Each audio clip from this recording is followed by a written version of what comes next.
Konniya! Konniya! Hi, everyone. Today we are playing Umineko episode 1. We are continuing. Thank you for waiting for us. I think I might have figured. Oh no. Is it lagging again? It looks fine. But yeah, okay. I just rolled back on older version of OBS and so far it seems like it did something good. I don't know if it fixed like the whole problem, but let's hope. The hope dies the last. Fingies crossed. Fingies so crossed. But yeah, today with me is once again Erin, aka Ogama Girl on Tumblr. Yeah. Hi, Erin. Hello everybody. Nice to be back with Mia and you all for another rip-rousing Umineko stream. Yay! Hi, I'm gonna get into it. Hi, hello. Lisa. Hi, Nax. Hello everybody. Hello. Hey. Hey. Hey. Hey.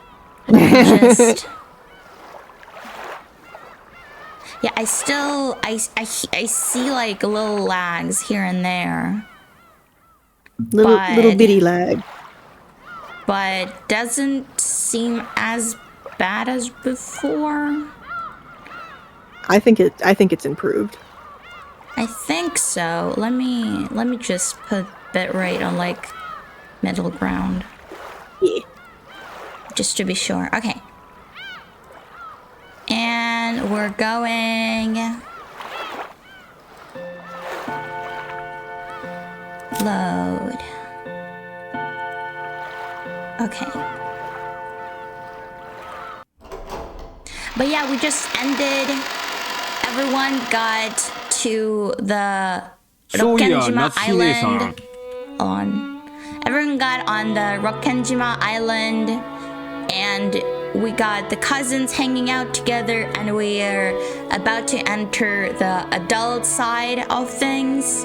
We're gonna see what the older gen of the family is doing. Oh, FPS drop. No. Well, I did what I could.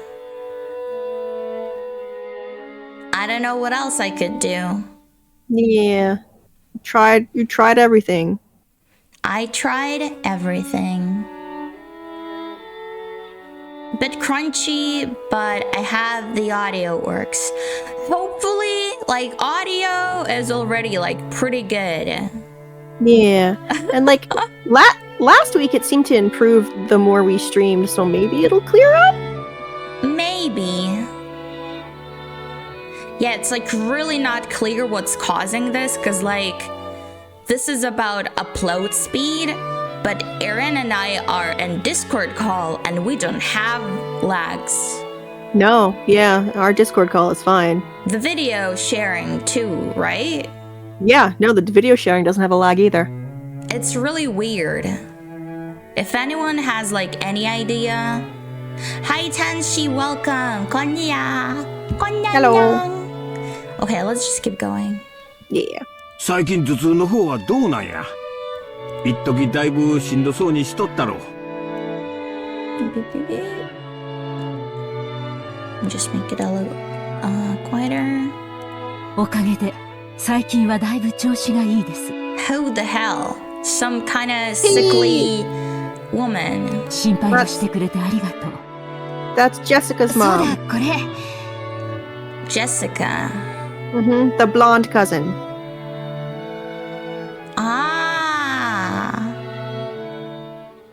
Is that the one that Battler kept flirting with?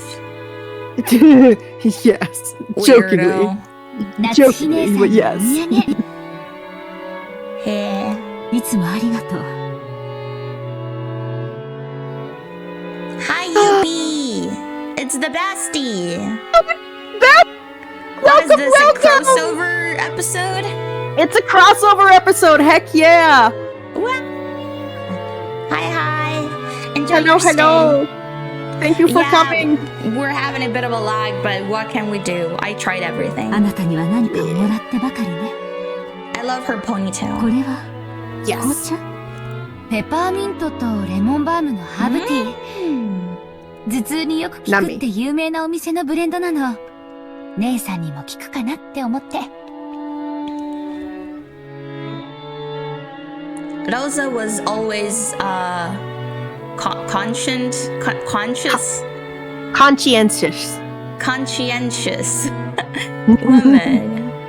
Probably because she was the youngest of 4 siblings and much younger than the other 3. She managed to grow up without harboring the venomosity of her siblings. Her consideration mode made Natsuhi soften her expression for just a moment, but it wasn't enough to make her let down her guard, which was constructed around her long-held anxiety. She is the fail girl of the siblings. The family member Battler flirted with really doesn't narrow it down as much. No! Sweet home Rokenjima. For real. そういえばあなた、いっつも頭痛だって言ってたわね。しっかりなさいな。ジェシカちゃん、今年は受験でしょ？人生の節目じゃない。母親のあなたがそんなじゃ頼りないわよ。Don't be mean. それに Never 夏 has to be 姫さ mean. ん、私より3つも若いんだから、もうちょっとしっかりなさい。Family when you have a chronic illness of any kind. Can't you just get better? Just get over it, bitch. ごめんなさい。生まれつきの頭痛持ちなもので。 Like literally. Like I didn't even know and she just said that it's chronic. Yep. Eva sometimes fails to choose her words carefully, but even though she hid it with a smile, her comments aimed at Natsuhi contained shards of obvious malice. Of course, that didn't escape Natsuhi. She frantically contained her urge to grimace and pretended to ignore Eva.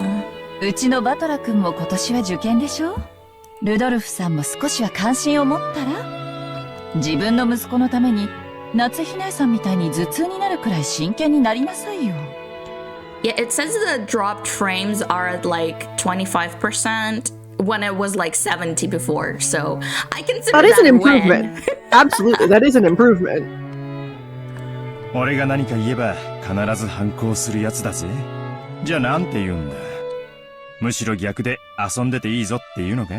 あいつそういうのだけは素直に聞きやがるぜ。秀吉兄さんのところは受験本当にうまくいったじゃないですか。ぜひ子供操縦術の秘訣を教えてくださいよ。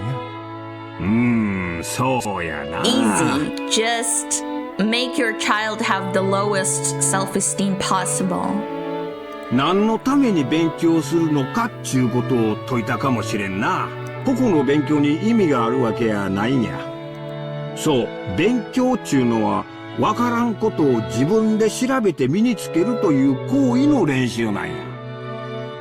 He's such a good father. これができんやつは社会に出ても使い物にならん。国語算数ができると言ってるんやない。So sweet. You can tell that he married into family. Absolutely, 勉強 yeah. し身につけることを You 学 so べっちゅう can. ことやな。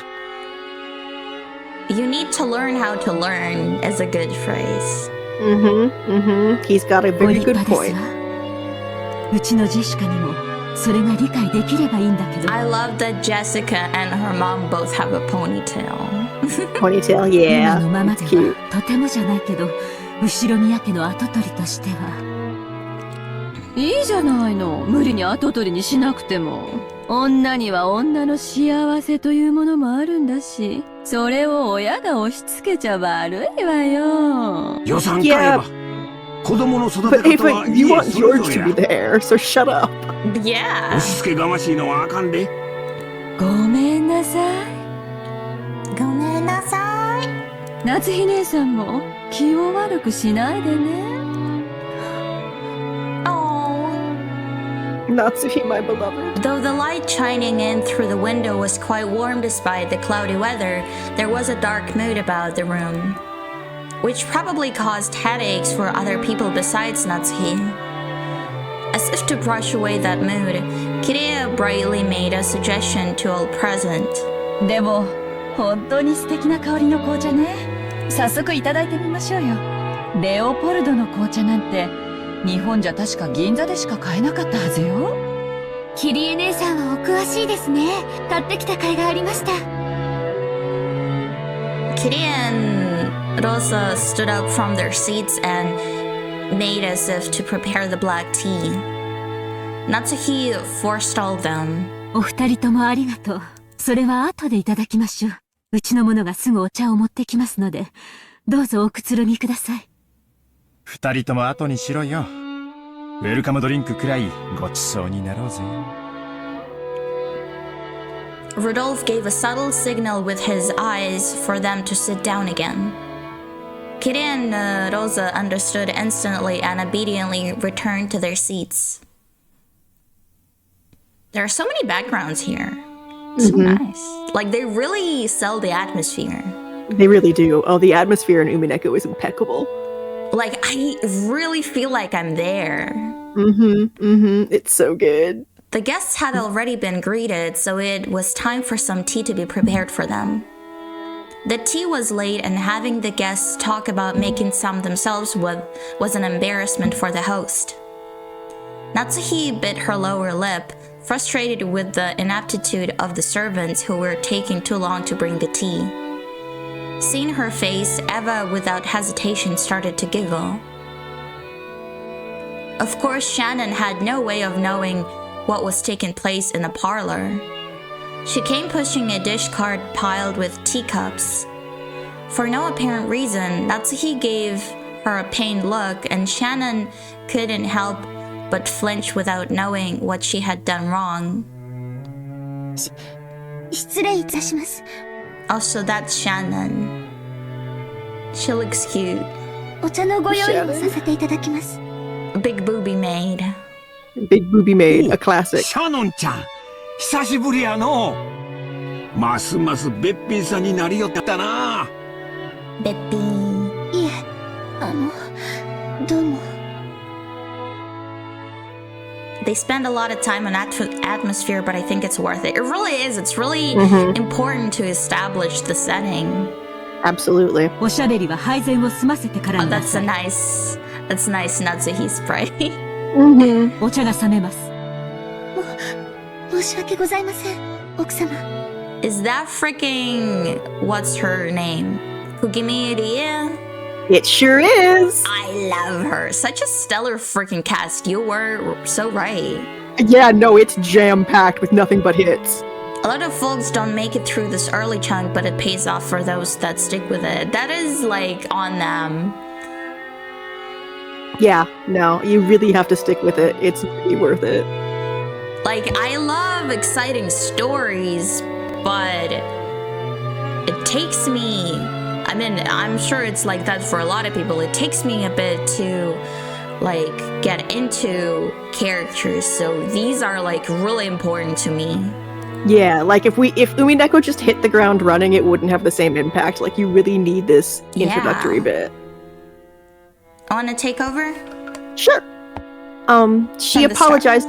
Yeah, she apologized like a small, frightened animal, and bumping against the serving cart made a jarring racket as she dropped several teaspoons. Her clumsiness made Natsuhi's expression even harsher, which made Shannon in turn quail even more. So moe. So moe cute. いいのよ、夏日姉さん。挨拶の一つくらいしたってどうってことないわよ。もう十分待たされてる分、十分お茶も冷めてるもの。Eva really seems like the kind to like absolutely lose her shit and like become really scary. それは大丈夫です。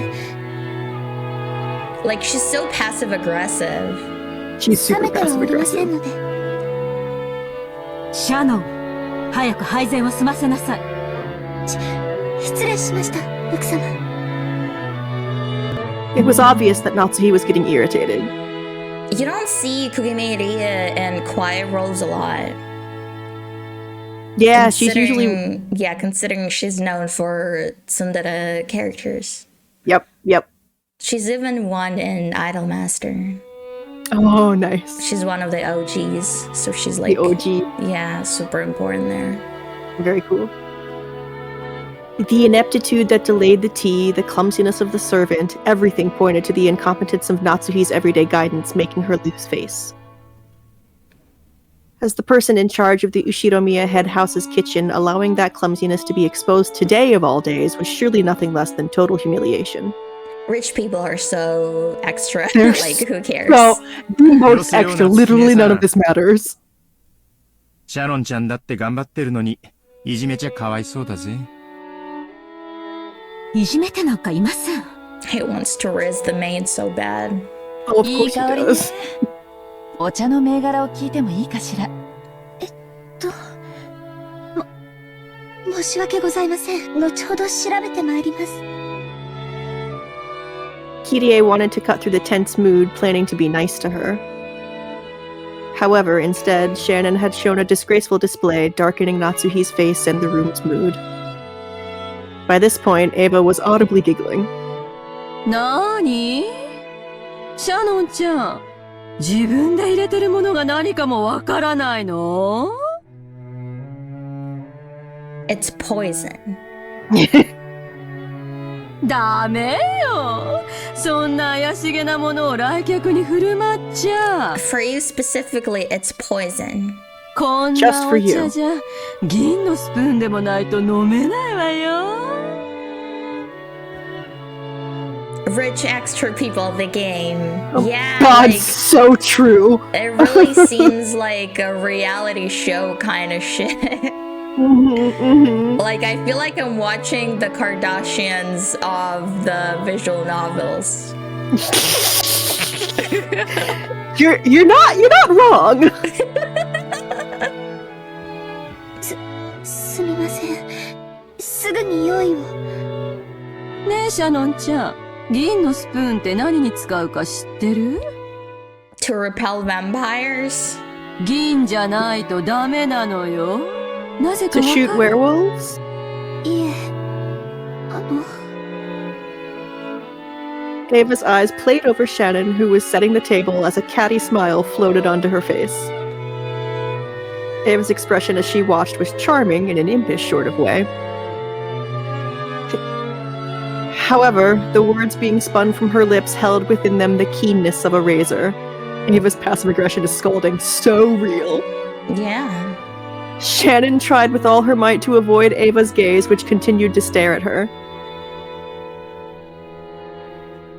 Grasping that Shannon was hard-pressed for an answer, Rosa promptly gave some timely help. 銀は毒に触れると Oh 曇る no! って言われてるの。 She's gonna poke her eye out! Nah! She's Ava, gonna put poke your her eye out with her fan! put your fan down! シャノンちゃんも一つお勉強ができたわね。If the tea hasn't been tested for poison, it can't be drunk. In Natsuhi's eyes, this was an insult to both the tea and herself for serving it. What's that had to do with silver again? If silver touches poison, they say that the silver dims. So it's a good way of testing if drinks have been poisoned. Oh wow. Yeah. 姉貴に銀食器なんていらねえだろ。毒舌の姉貴が一舐めしたら銀の皿だって真っ黒に曇っちまうぜ。That is a good one. That is a good line. Savage. With just one lick of her poisonous tongue, even a silver plate would go pitch black. わしはその毒舌を毎日聞かされとるから、もう毒に耐性がついてしもたわ。エヴァもわし相手には構わんが、耐性のない相手にはちいと加減せんとな。His poison resistance, like in Pokemon. Like through the roof. Oh, is my category wrong? Oh, shit. Hold on. Oh no! Stream information. But I didn't stream. Oh shit, you're right. I did do the focus stream. Okay. Thank you for pointing it out. I forgot that I streamed something else. I didn't think. I didn't think. It happens. Yeah. Okay. Okay, should be updated now.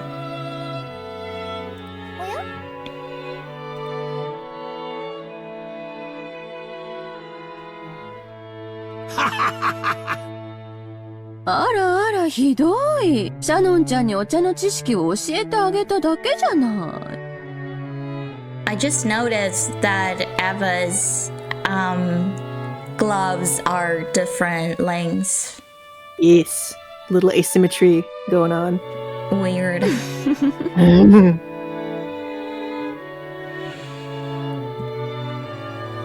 Everyone followed the lead set by Hideyoshi's horse laugh and smiled, though sourly. Horse laugh. Only Natsuhi didn't join in, but for the time being, the conversation inside the parlor could now be mistaken for a lively and friendly chat. Hideye apologized to Shannon in a low voice for not being able to help as she finally finished setting the tea table and tried to leave. She tried. She did. Leave her alone. Shannon gave a light bow and made a hasty retreat. Do you want to take over? Yeah. Shannon cast her eyes downwards, pushing the cart down the corridor. The pitiful air around her made it obvious that she had borne the brunt of some bullying. 気を落とさないで。姉さんは何も悪くない。 What is this sprite? What is this pose? That is Cannon's default pose. I didn't notice it last time. Yeah. そういうお役目だから。奥様もエヴァ様も地獄へ落ちろ。 He really hates them, man. でも、Yeah. それより卑劣なのはあいつだ。 Cannon does not pull any punches. Kanan glared hatefully in the opposite direction of the parlor. The preparations for the tea had been delayed by some trifling problem in the kitchen. These problems were not Shannon's fault. The truth is that it had been Goda's mistake. His sus. There was no way that a show-off like Goda would ever hand over a flamboyant job like carting the tea to the guests in the first place. He had ended up wasting time preparing the tea a second time. So knowing that he wouldn't be able to make it on time, he pushed the task of setting the table on Shannon, who happened to be passing by. What an asshole! Yeah, that kind of sucks. So he was the one who made it late, and then he just met Shannon and pushed it on her? Yep. That's why she doesn't know what kind of tea it is. She did not make it. Exactly. She wasn't involved. She just had it pushed on her, so it's not her fault at all. That is so sus. What if there's like totally poison in it? One could say that cutting corners like this was an especially despicable kind of cowardice. いいの。ありがとう、カノン君。私、全然気にしていないし。Kanon's silence vividly showed that Shannon's words weren't coming from her heart. ありがとう。カノン君だけでも分かってくれたんで、ちょっと心が楽になったかな。姉さんは心にいろいろ溜め込みすぎる。 Oh, they're siblings. They do have the same eye color. Yeah, they're not biological siblings, but... Adopted siblings. Mm-hmm. Well, siblings are siblings. Siblings are siblings no matter what, for sure. たまには自分に優しくしてあげて。ありがとうね。So sweet. Yeah, I love them. Suddenly they both felt someone's presence and whirled around. A middle-aged man stood there. It was Genji, the head servant. そこで何をしている? Shannon, hurry. Oh, that was not okay. はい。失礼いたしました。Shannon humbly obeyed and promptly made to push the cart and leave. Hi, Lucky Fire Dragon, welcome! Konniya, enjoy the stream. However, Kanon appealed to Genji in silence, bearing something in his eyes that he could not express in words. どうした? Throwing daggers with his eyes. 何かあったか? シャノンは何も悪くないのに。 Shannon did nothing wrong in her life. Never, ever. If anything happens to Shannon, I'm gonna kill everyone and then myself. Exact. That is such his attitude. 失礼しました。すぐに仕事に戻ります。カノン君も自分の持ち場に戻って。お願い。姉さんがそう言うなら。何事もないなら、そうしなさい。はい、失礼します。From the shadows in the hallway, an old woman wearing an apron watched over them. It was Kumasawa. おいたわしや。シャノンさん、カノンさん、あの二人がいじめられる理由は何もないのです。Yeah. Exactly. Rich people are just like that. しかし、ゴーダさんに嫌われているのは紛れもない事実。ゴーダさんは後ろ宮本家へいらっしゃられるまで、どこかの立派なホテルにお勤めだったそうです。そこで身につけられたというお仕事ぶりは、そりゃあ大したものだとは思います。ただ、ゴーダさんはここでは最も年季の短い使用人。ご自身のそれまでの積み重ねによるプライドもあられたのでしょう。彼は自分より長い年季を持ちながらも、未熟で人生経験も及ばないシャノンさんとカノン君をことあるごとにいびられるのです。What a weirdo. They're just some kids. I know. Yeah, he sucks. 夏日奥様にも嫌われております。もちろん年季という意味では奥様の方が長くこの家におられます。ただこればかりは奥様にも同情しなくてはなりません。本当に親方様も罪作りな方でございます。ご自身のちょっとした気まぐれが奥様にこれほどまでの劣等感をお与えになるとは。 Is she talking to Genji or is she just monologuing in the hallway? She's just monologuing in the hall. For real? Yeah. Well, thank you for exposition, Kumasawa-san. もちろん、 Yeah. 奥 Much 様と obliged. て内心はあの二人に辛く当たる言われは何もないことを重々承知してはおります。しかしそれが理屈で分かっているからといって、ああ、ほいたわしや。私には何もできず、こうして物陰から見守ることしかできないのです。Wow. That is a cool transition. Scene transition.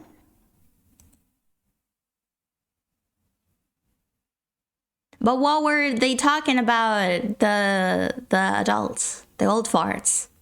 Now, we'll get back to that. The four of us cousins were enjoying our stories, just shooting the breeze. Shooting the breeze? Yeah, it's an expression that just means chit chat and talking about nothing. Because my first thought was like farting. Shooting the breeze. Oh, that's passing wind. Okay. English is so weird. Anyway, It is a very there are odd both language. girls and guys here. Plus, we've got people over a wide spread of ages: adult, high school, and elementary school. Maria! Even though everyone was only telling his or her personal story, the other three were listening attentively. なんかやっと馴染んできたぜ。 Here he is. The idiot. The man. しかもマリアも6年前から想像もつかないくらい成 Hi 長しちまったから Pixel. よ。 Welcome, welcome. Oh, hi, Raid. Oh. Hi, welcome. We're playing Umineko episode 1. We're still pretty early in the story, so if you want to join in, enjoy. Yeah. 正直なところ少しだけ違和感を持ってたんだが、こうして話をしているうちに中身はあの頃から何も変わってないことが分かったぜ。同じ言葉を返してやるよ。I was kind of surprised, like Jessica and her mother are like completely different. Oh, yeah. バトラだって6年ぶりだってのに全然変わってねえぜ。図体がいくらでかくなっても中身は相変わらずお子様だってことだな。マリアもお子様。マリアもお子様。マリアだっていつまでもお子様じゃねえぞ。Hi, Pixel. Thank you for the raid. What were you streaming? お子様から可愛いお姫様に成長していくんだからな。 He really has like no boundaries. He has no boundaries. He has no filter. He just says shit. What are you telling to Maria? She's what, like, how old is she? She's 9. She's 9 years old. Yeah. What are you telling to her? そうしたらまな板みてえな胸もすぐジェシカ並みになるぞ。What is wrong with him, like, actually? Oh, yeah. そしたら揉ませてくれよ。約束だぞ。 He's not Jail. being serious. Jail. He's Jail. Yeah. Jail So he time. needs to go to jail. He's not being serious. He's being funny, but it's not funny, Battler. Officer, this man right here. Take him away. What is wrong with him, actually? Well, like, you know, I have a pretty high immunity to anime bullshit because I just been there for so long. exactly. But this is like really throwing me off. What? Yeah. He's telling jokes. They're Ow! You were playing the new Hoyoverse beta? A new Hoyoverse what beta?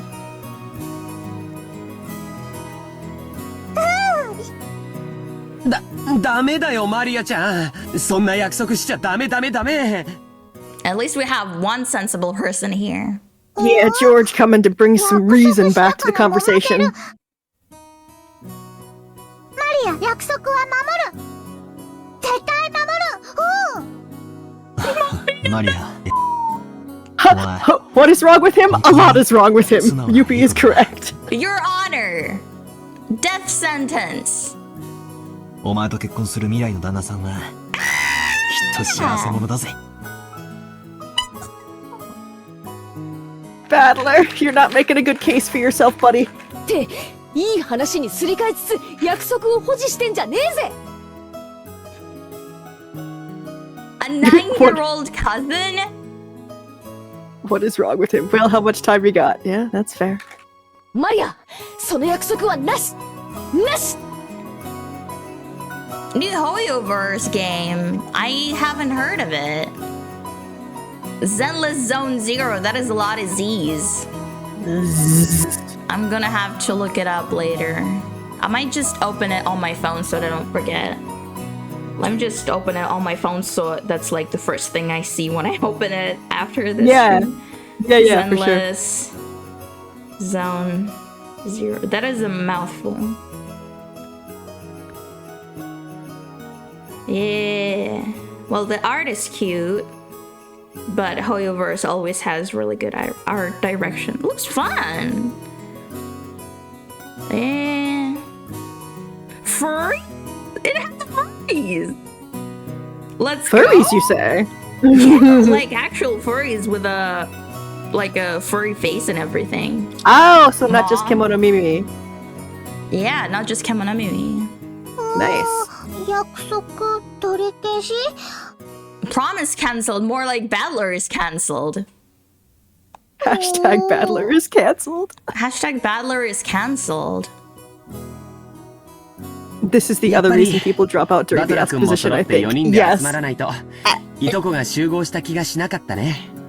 Yeah, so if I may briefly minorly defend Battler. I don't think his jokes are funny. I think he's a little shit. But this is not indicative of his character for the entire story.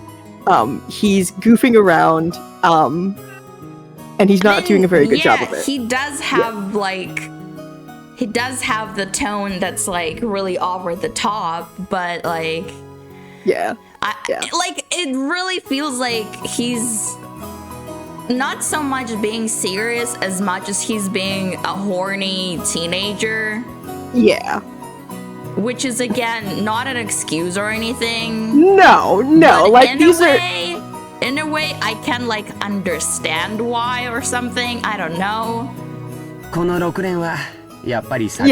Yeah, no. So, like, I'm not defending his jokes. I'm just saying, like, there's, he's a dumbass teenage kid. Okay, let me take my medicine real quick. Medicine time. Take your meds, kids. Everybody take your meds. We live in a wonderful age where a tiny, tasteless pill can save your life.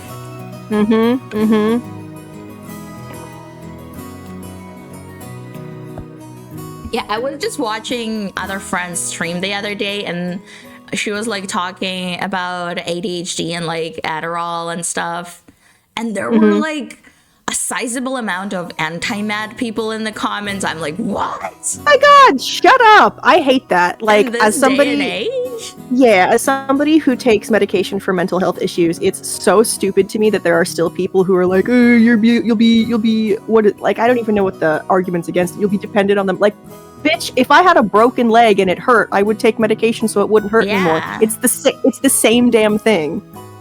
So dumb. でも、建設的な話はできてたと思ったぜ。将来に対する心構えとか、受験とか就職とかよ。悪うございましたね。俺が来たらおまぬけなドタバタばっかりでよ。でもマリアは今年のが楽しい。Gets better once there's less time for weird jokes. I mean, yeah, for sure, when there are like people dying and stuff, surely there is no time for this bullshit. No, this bullshit falls by the wayside. Pills. Oh, I'm going to be so normie pilled. So normal. I'm gonna be so normal. I'm gonna become human again. No! No!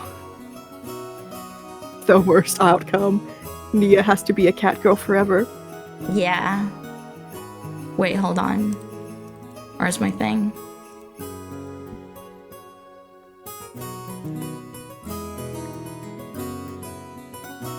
There. I'm a normal girl now. I've been cured. I've taken my normal pills and I have no more ears. That's it's horrifying.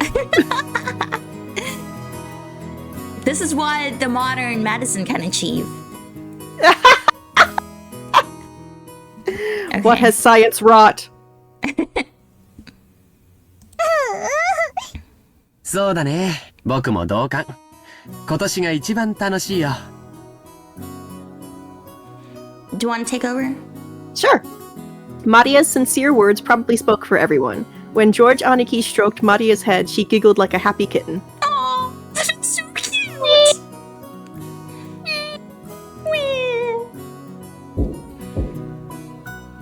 Someone knocked. 失礼いたします。Shannon. お食事のご用意ができました。A timid knocking sound and an equally timid young woman's voice came through the door. Jessica answered brightly. Shannon! 入れよ! マトラは覚えてるだろ? Jessica stood up from the bed and opened the door. Oh no, he's gonna say something gross now to Shannon too. Yes, you are correct. And she's big boobied too. Run! Run, Shannon, run! There stood a servant girl who was definitely about our age. ご無沙汰いたしております。バトラ様、6年ぶりでございます。シャノンです。Trembling a little, she acknowledged me and bowed deeply.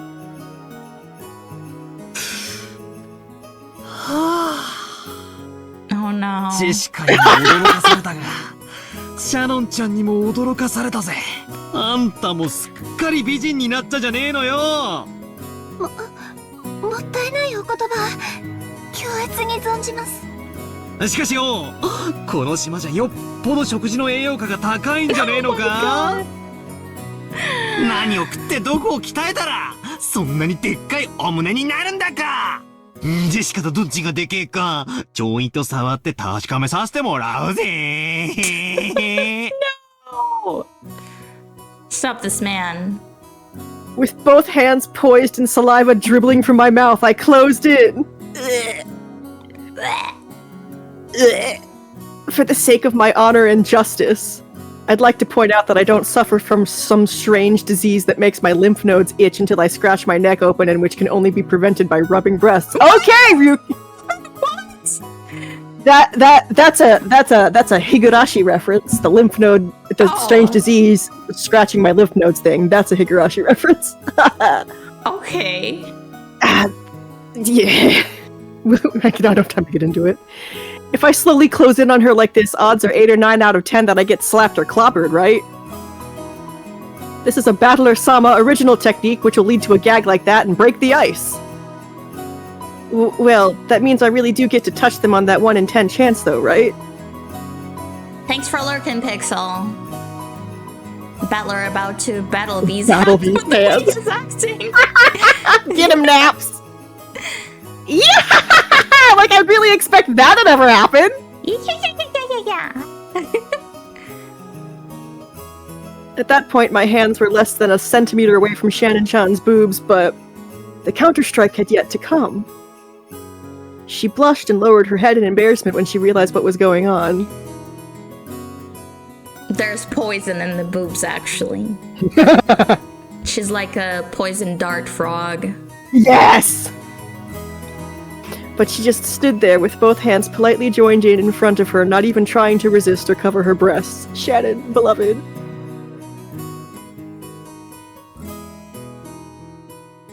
Whoa! I wasn't planning on this! Yeah, like, you know how in Japanese the word for sexy is like iropoi with a iro for color? Mm-hmm. That's what they mean when they say the most poisonous animals are like the most brightly colored. You're so right. That's so true. I connected the dots. You've connected them. I've connected them. Please hit me right now. At this rate, I'm seriously gonna... Jessica. Yep. Which is why I was glad that Jessica chose that time to drive her elbow into the back of my head.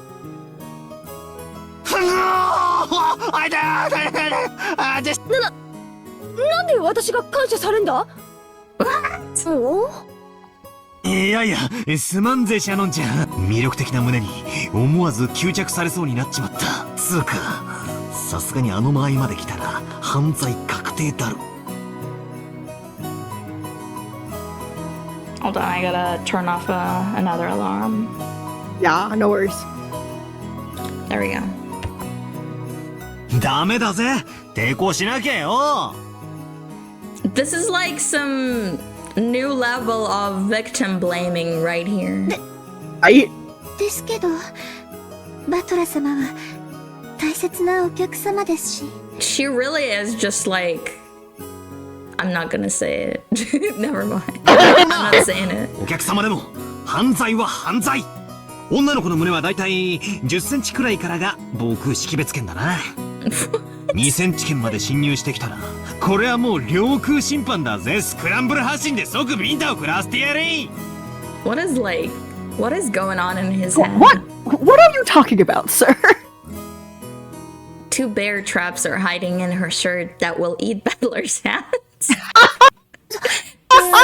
できません。私たちは、家具ですし。This is the second time. Kanon said the same thing before. He did. What the hell does it mean? That's so weird, calling servants furniture. It is a rather strange thing to say. I connected the dots. They are living objects, just like in the Disney's Beauty and the Beast. She's actually a chandelier. She has really big light bulbs. Really big light bulbs. Those are where her boobs are. Oh. I can't with this game. Of course she didn't want her breast. I'm gonna take over. Yeah, go for it. Of course she didn't want her breast touched, but if a guest so desired, she intended to sacrifice her own needs in response anyway. A girl like this needs some urgent protection. He's a little knighting white suit. He's white knighting, yeah. White suiting. White suiting. 今時こんな献身美徳な子がいるとは軽いめまいすら覚えるぜ。でもダメだ。ダメなんだ。俺がいやらしい顔で迫る。ハットハウス。Jail time. いやエッチ。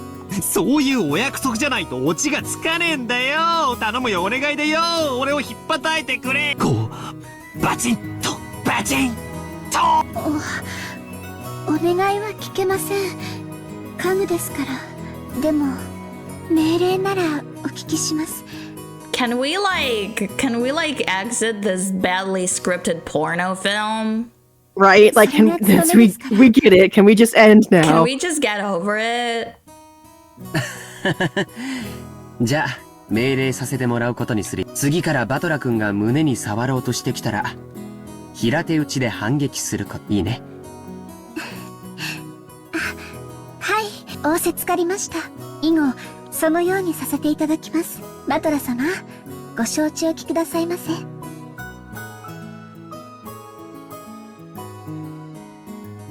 Shannon-chan announced this while bowing elegantly to me. Her facial expression was radiant. I gave her a thumbs up to signal that it was okay with me. 6年前はお手伝いさんの連れ子がついでにお手伝いみたいな印象だったんだけどすっかり一人前の使用人さんだな。今年で何年になるんだ？はい、おかげさまで10年ほどお使いさせていただいております。We love child labor. So much fun. The Ushinomiya's walk. She's Shannon. The kanji for her name are read as Shannon. This is another far from typical name for a Japanese person, but she's not from Ushinomiya. Being a kid back in those days, I had taken in her name without paying it much attention. But despite the fact that she is not a member of the Ushinomiya family, she still has this unusual name. Hidden kid? Secret kid? Maybe it's like a servant's professional name or something. If so, I kind of understand why that Kanon-kun's name sounds the way it does. She's a long-term servant who served here since she was 6 years old! Child labor! Since her body had changed radically, she didn't match my memories, but I got acquainted with her 6 years ago. It looked like she was just as shy as she had been in the past, but I got the feeling that the charm befitting a girl her age came naturally to her. Her bongos! Her bobos! さっき会ったカノ君は彼女の弟なんだよ。弟というわけでは。でも私のことを姉と慕ってくれます。何か失礼なことはしませんでしたか？相変わらずいつも通りだぜ。もうちょっと愛想よくすればいいのによ。カノン君がご迷惑をおかけしたようで申し訳ございません。別に迷惑なんか何も。同じ男としてわかるさ。Oh yeah, guys, I just wanted to let you know that on Tuesday, on Tuesday, I'm going to be playing Don't Starve together with Chizu Coyote, and it's going to be super fun, so you should come watch us. Ooh, that does sound like fun. Yeah, we both got character models that look kind of like us. Really gonna be fun. Yeah, that's awesome. 愛想が悪いのは当たり前だぜ。The way their sprites look right now looks like Maria is hugging his arm. It does, yeah. Cute. That's cute.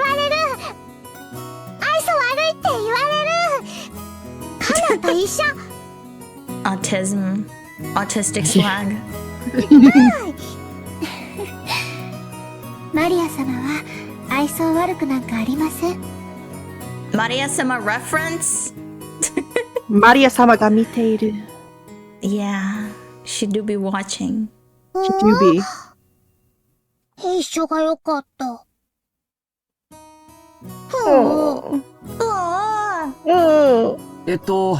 食事の準備ができたんだっけ？はい、失礼いたしました。お食事のご用意が整いましたので、皆様をお屋敷へご案内いたします。Shannon bowed again formally and returned to her duty mode. Like a transformer, like one of those toy cars. We realized that if we made her stick around for any more light conversation, it would actually make it harder for her to do her job. We got out of our butts to avoid interfering with her work any further. じゃあ、お屋敷に行こうか。みんなもお腹が空いてたところでしょ。だな。ゴーダさんがいる時の飯は楽しみなんだよ。あの人、どこぞの有名ホテルでシェフをやってたらしくて、かなり料理の腕があるんだぜ。If Goda's good at cooking, he would be able to mix in poison without anyone noticing, I bet. Oh, that's He true. just seems so That's sus true. to me. それ楽しみ。行こうぜマリア。ガツガツ犬みたいに食い散らかすぞ。He's like, Beller is like really bad influence on Maria. Oh, 100%. ダメダメ。バトラ君の言うことはいちいち真に受けちゃダメだよ。全部冗談なんだから。さあ、行こう行こう。Maybe you should just ignore him. Take over. Alright. Under Shannon-chan's guidance, we headed towards the mansion.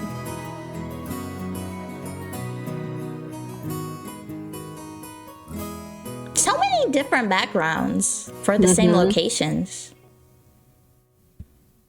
Met once again by the magnificent rose garden, we continued onward as it came into view, the intimidating mansion of the Ushinomiya head family. Yes, did you know that the Ushinomiya mansion and Rokkenjima are based on a real-world location? Oh, really? Yeah, the Kyu Furukawa Gardens. It's a manor and rose garden in western Tokyo. That's so cool. Yeah. So the original backgrounds in the original visual novel were photos. Photographs. Of that location.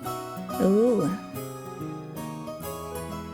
It had apparently been built shortly after the war, so you could feel the dignity of almost a half-century hanging about it.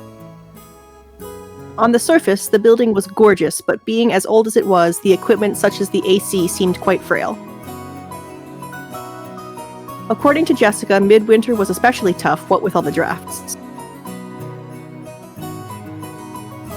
It's not like they couldn't just take the kotatsu out. Oh, kotatsu, my beloved. I want to sit under one someday. Mm-hmm. As we entered the entrance hall, an aged servant greeted us. You ever enter the entrance? It's all the time. Now him I remembered. You ever greet with a greeting? Yep. You ever salute with a salutation? As the most senior member of the staff, Genji-san served as the head of the servants. バトラ様、お久しゅうございます。 As our eyes met, he saluted us with a composed voice. You ever salute with salutations? There it is! You predicted it. I predicted it. 。 I predicted it, I'm psychic. he didn't give quite as refined a bow as Goda's. But even so, and even though it felt rustic, it was a bow that had feeling. 源氏さん、本当にお久しぶりっす。お元気そうですね。おかげさまで健やかに過ごさせていただいております。バトラ様こそご立派になられました。Oh, he only looks the part. 親方様の若き日に少し似てこられましたな。That's not concerning. I was just saying, like, that may not be a compliment. ってことは、さぞやじい様は若い頃モテたろうな。ここからはシャノンに代わって私がご案内申し上げます。Hi, Citri, добро пожаловать, Konniya. どうぞこちらへ。Shannon-chan bowed deeply and saw us off. Leaving the entrance hall, we headed to the dining room under Genji-san's guidance. Мы начали где-то час назад. Но пока ничего особо такого не произошло, они просто болтают. Yeah, we started an hour ago, but not much has happened so far. Genji-san, just like Kumasawa-san, stood in stark contrast to us young people who had grown beyond recognition over the last 6 years. His figure was exactly the same as in my memories of 6 years ago. It seemed like time had stopped since the last we met. Genji-san was a silent and diligent person. He was like grandfather's close aide or caregiver. I thought this says he was like grandfather clock. Old and tall. Old and tall. Well, yeah, that's pretty accurate. In fact, you could even go so far to say he was grandfather's right-hand man. Actually, it seems that he was by grandfather's side more than my late grandmother was.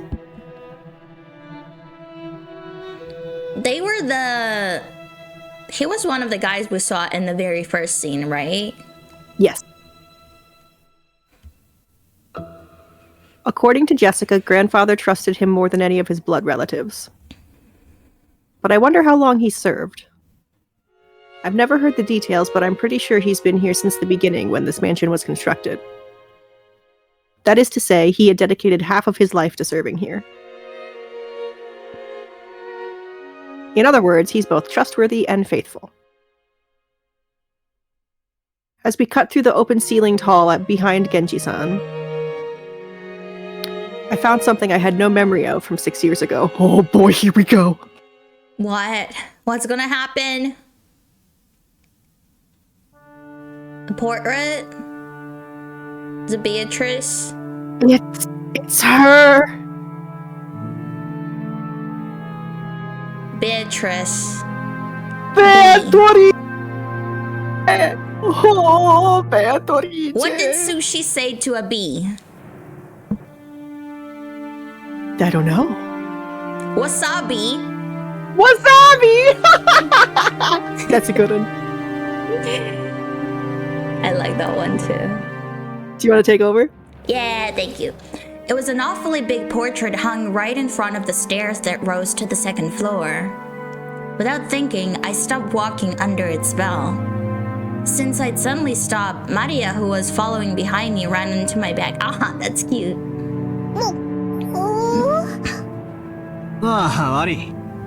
Like the writing, I bet the translation's really good. It's just like it has a really good impact. It does, yeah. Really nice sound to it. There's some words I don't know, but that is on me. Nah, yeah, it's a little. It's literature. It's bound to happen. It's literature.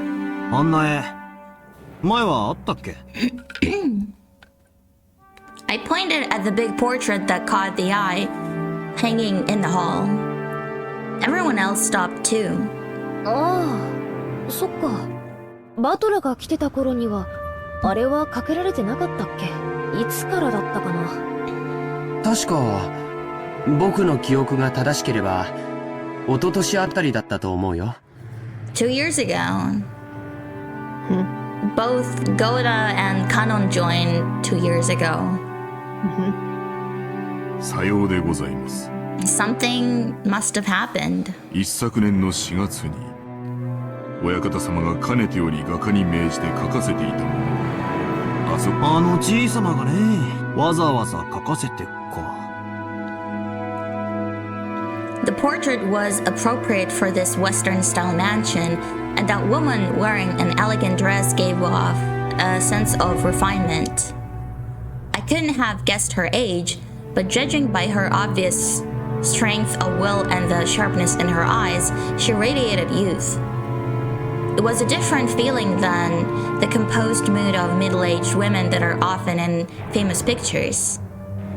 If this woman had normal black hair, I might have thought it was a portrait of my long-deceased grandmother in her prime. Ты уже ощутила true experience, когда на лодке плыли? Меня укачало, я похожа каноничный батлер.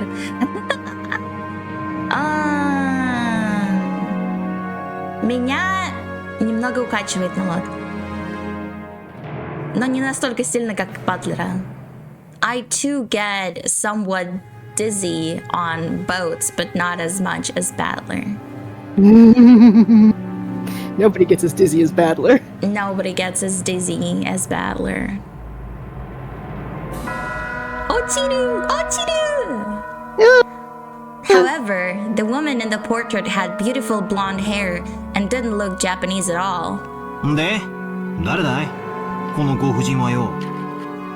To that naive question, Maria, as though trying to prove that she knew it herself, answered me with authority. Maria 知ってる。ベアトリーチェ。ベア、なんだって？ベアトリーチェ、魔女だよ。What, you're just gonna drop a bomb like that? Like it's common knowledge? You know? Haven't you She's heard? the witch. NBD. The witch? The witch. Which witch? This Which witch? バトラ君は昔聞かされたことない？魔女？ってこの島の？ I think I already said this, but Rokkenjima is a small island that only spans about 10 kilometers. However, considering that only the Ushiromiya family lives here, that's quite large. It is quite large. Yep. So only a harbor and the site around the mansion were set up to be lived in. Beyond that, the island remained as untouched as it was when it was still uninhabited.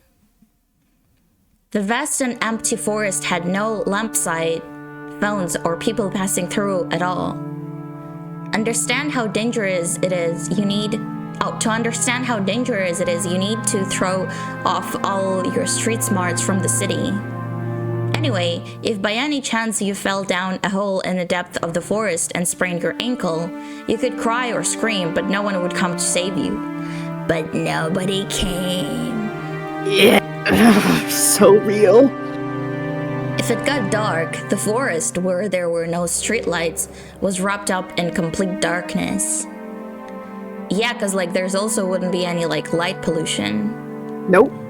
And also, since it didn't have any guideposts, it would be easy to get confused and lost, losing your sense of direction inside the dark forest. Nowadays, most people see a forest as a peaceful place, but to the people of the bygone eras, before the light of civilization drove out the night, forests were as geographically separated from civilization as the ocean, like an ocean above the ground.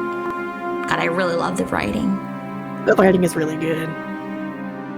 Just like how fishermen who go out into the ocean are threatened despite their technical knowledge, hunters who go out to the forest have technical knowledge as well, yet are also in danger. If children go play in that dangerous forest, something terrible might happen. Someone's parents must have thought so. Maybe my grandmother, or possibly anybody else other than grandfather might have said that. Or maybe it's been handed down in this island from long ago. There's a terrible witch in the forest, so you must not go in. Thus, Rokkenjima's ghost story was born. That is the legend of the witch of Rokkenjima. That is why, if we say witch, and in this island were referring to the master of the vast and savage forest. Which reminds me, when I was little and stayed at this mansion, during the eerie nights where the wind and rain struck the windows, I got terrified by a story that the witch of the forest was roaming around searching for a sacrifice. Beatrice, was it? When Aniki told me and I searched my memory, I was sure I remembered hearing a name like that when I was little. なるほどな。しかし、あの魔女伝説の魔女にベアトリーチェなんておしゃれな名前がついてたとは、とじいさまめ。孫たちが信じないもんだからわざわざ絵に描きやがったか。じいさまの妄想の中の魔女だよ。この絵を掲げた頃から現実と幻想の区別がつかなくなり始めた。Right. 私たちにとっては想像の中の魔女に過ぎないけど、じいさまにとっては彼女はこの島にいる存在。いる。だからそれを理解することができない私たちにもわかるようあの絵を描かせたって言うんだけど、気持ち悪いったらありゃしないぜ。お嬢様、親方様にとっては大切な肖像画です。親方様の前でそのようにおっしゃられることがございませんよ。わかってるぜ。頼まれても言わねえよ。Do you want to take over? Sure. Jessica turned away after glaring a second at the portrait. 行こうよ。食堂にみんなを待たせてるよ。お腹すいた。Only a small portion of this island was controlled by the Ushiromiya family. All of the wild remainder was the witch Beatrice. So, okay, really pause. I'm gonna pause here for a second. Yes. I think it's Beatrice. Is I it think supposed it's the to be Italian? Yes, it's the Italian pronunciation. Because Okay, I'll do that too. In my head, when I was reading it, I did say Beatrice, but I'm pretty sure because Kinzo loves Western shit, it's Beatrice. Yeah. So all the wild remainder was the witch Beatrice's domain. Okay, let's switch to that pronunciation then. One could say that she was the being who actually ruled over Rokkenjima. That slightly unsettling feeling of misfortune that I had felt when I learned that the tutelary god's shrine had been struck by lightning on the boat trip revived within me a bit. Oh yeah, maybe she escaped her containment or some shit. At that time, Kumasawa-san had tried to tell an ominous story about Rokkenjima and had been stopped by Jessica. She's an SCP. That's what they're called, right? Yes. I love the SCP Foundation. Anyway, I didn't know what she had tried to tell us about this island. But there was one thing I did know. Rokkenjima's ruler was not the Ushiromiya family. It was the witch, Beatrice. Yes. Because this was the witch's island.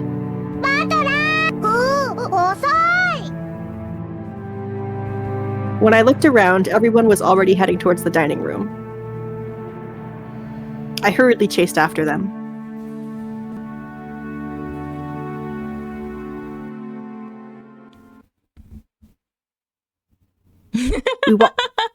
In my head, it's 80% Beatrice and 20% Beatrice. Same. Every time I say her name in full, I also say Beatrice, and I wail and cry. I become Kinzo. But yeah, I also just usually say Beato too. Okay. お子様方をお連れいたしました。失礼いたします。The door was opened and we walked inside. We entered the entrance. We entered the entrance! We did it again! The dining room, everything in the room looking clearly further away from it. OBS stuttered. OBS! Give it a sec.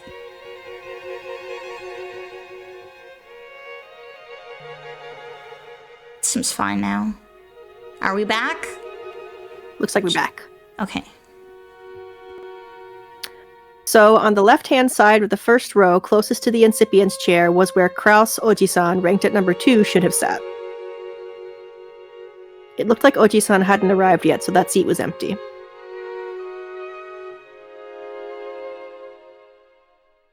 And then to his opposite on the right side of the first row sat the eldest daughter of the family, Eva Oba-san, ranked at number 3.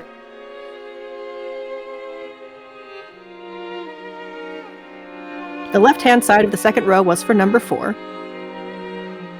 There sat my old bastard, Rudolph, as one of the 3 siblings already present. Opposite him sat number 5, the youngest sibling, Rosa Oba-san. Going like this, you might think that the next one to come would be their husbands and wives, but... It's weird, but the next left-hand seat in the third row, meaning number 6, was Jessica's seat. Because she's the heir to the Correct. family. Correct. Them husbands and wives that married him, them are the fake kids. Opposite her was George Aniki. Then next to Jessica was me. And opposite me was Maria. Then finally next to me on the left-hand side of the 5th row was number 10, Natsuhi Oba-san. But I thought... But isn't she the oldest? No. Kraus is the oldest. Kraus is the oldest sibling, so... But Kraus, why does she come after the children? Because she's not actually Ushiromiya blood. She married into the family. So the kids come before her. So even though... Oh, wait. Kraus is Jessica's father, right? Correct. Oh, okay. I got it. Yeah. I got it now. I confused their places. Okay. Gotcha. That makes sense. Yep. Opposite her was Hideyoshi Oji-san. Next to Natsuhi Oba-san in the 6th row and in the final seat on the left-hand side was Kirie-san. The seat opposite to Kirie-san was empty, even though everything had been set out. According to this ranking system, that spot was the seat where Rosa Oba-san's husband should be sitting. Even though he wasn't supposed to be coming, his place was made up.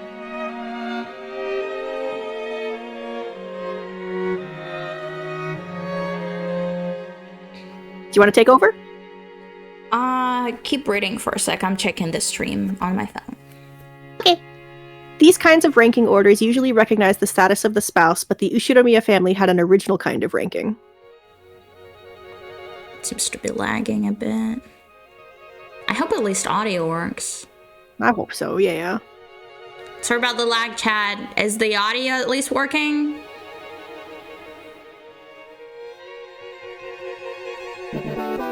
Maybe it's a leftover of male chauvinism. Thank you for your follow, Quinn. Welcome.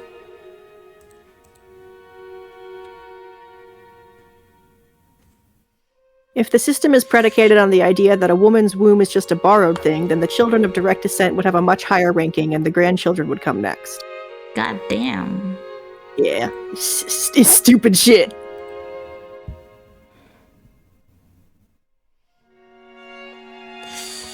OBS really struggling. OBS, come on.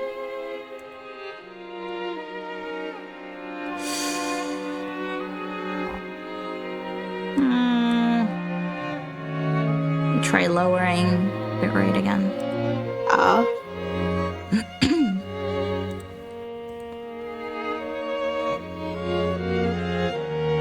Meaning that the spouses with no blood ties are considered the last in line.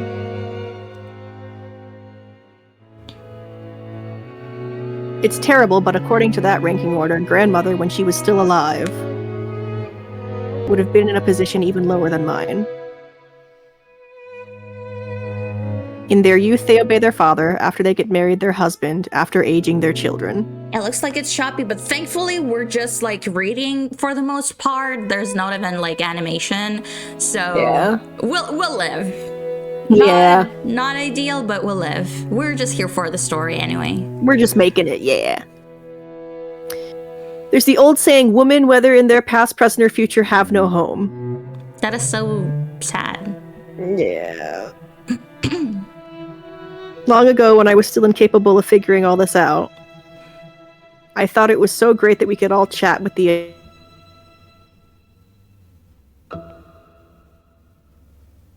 However, now that I could re-examine the seating order after growing up a bit, it stirs up some very complicated feelings in me. Natsuhi Obasan, married to the eldest son of the family and number 2 in managing the house, sat to my right, which meant that she was 2 steps lower than me in the ranking order. It was difficult to guess what was going inside Obasan's head. That's why I made a small apologetic gesture before sitting down. お久しぶりですね、バトラ君。ずいぶん背が伸びましたね。はい。食ったり食べたり食事したりしてたら、いつの間にかこんな身長に。さすが男の子ね。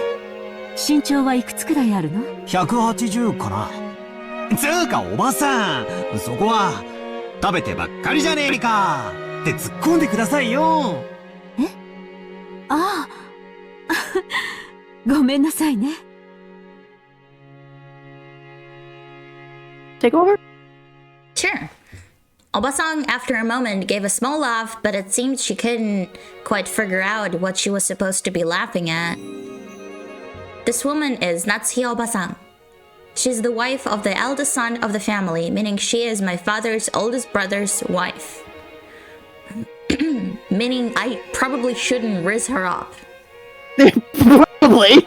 Is it easier to get it if I call her Jessica's mother? Yeah. Stupid. It is. You overcomplicate things, and for what? Just call her your aunt. Right? Or what? Wait. That wouldn't be an aunt, right? What would it be? No, she's his aunt. Yeah? He's his aunt. Mm-hmm. It feels bad to say it like this, but not that I hated her. I didn't particularly like her. She never got into our kids' circle, and she always looked difficult to get along with, and it didn't help that she gave the impression that she was at the odds with the other parents. The fact is that having barely ever exchanged words, I hesitated a lot about how to approach her. Hold on, let me drink some more water.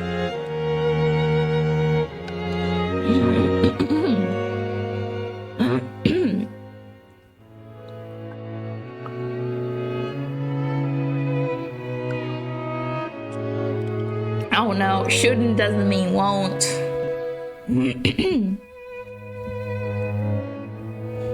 And I ended up empty-handed.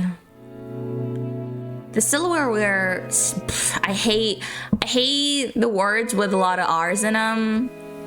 Since Russian R's are, we roll them. So these are like, I freaking hate them. The worst. Like words like girlfriend, they're so hard to me.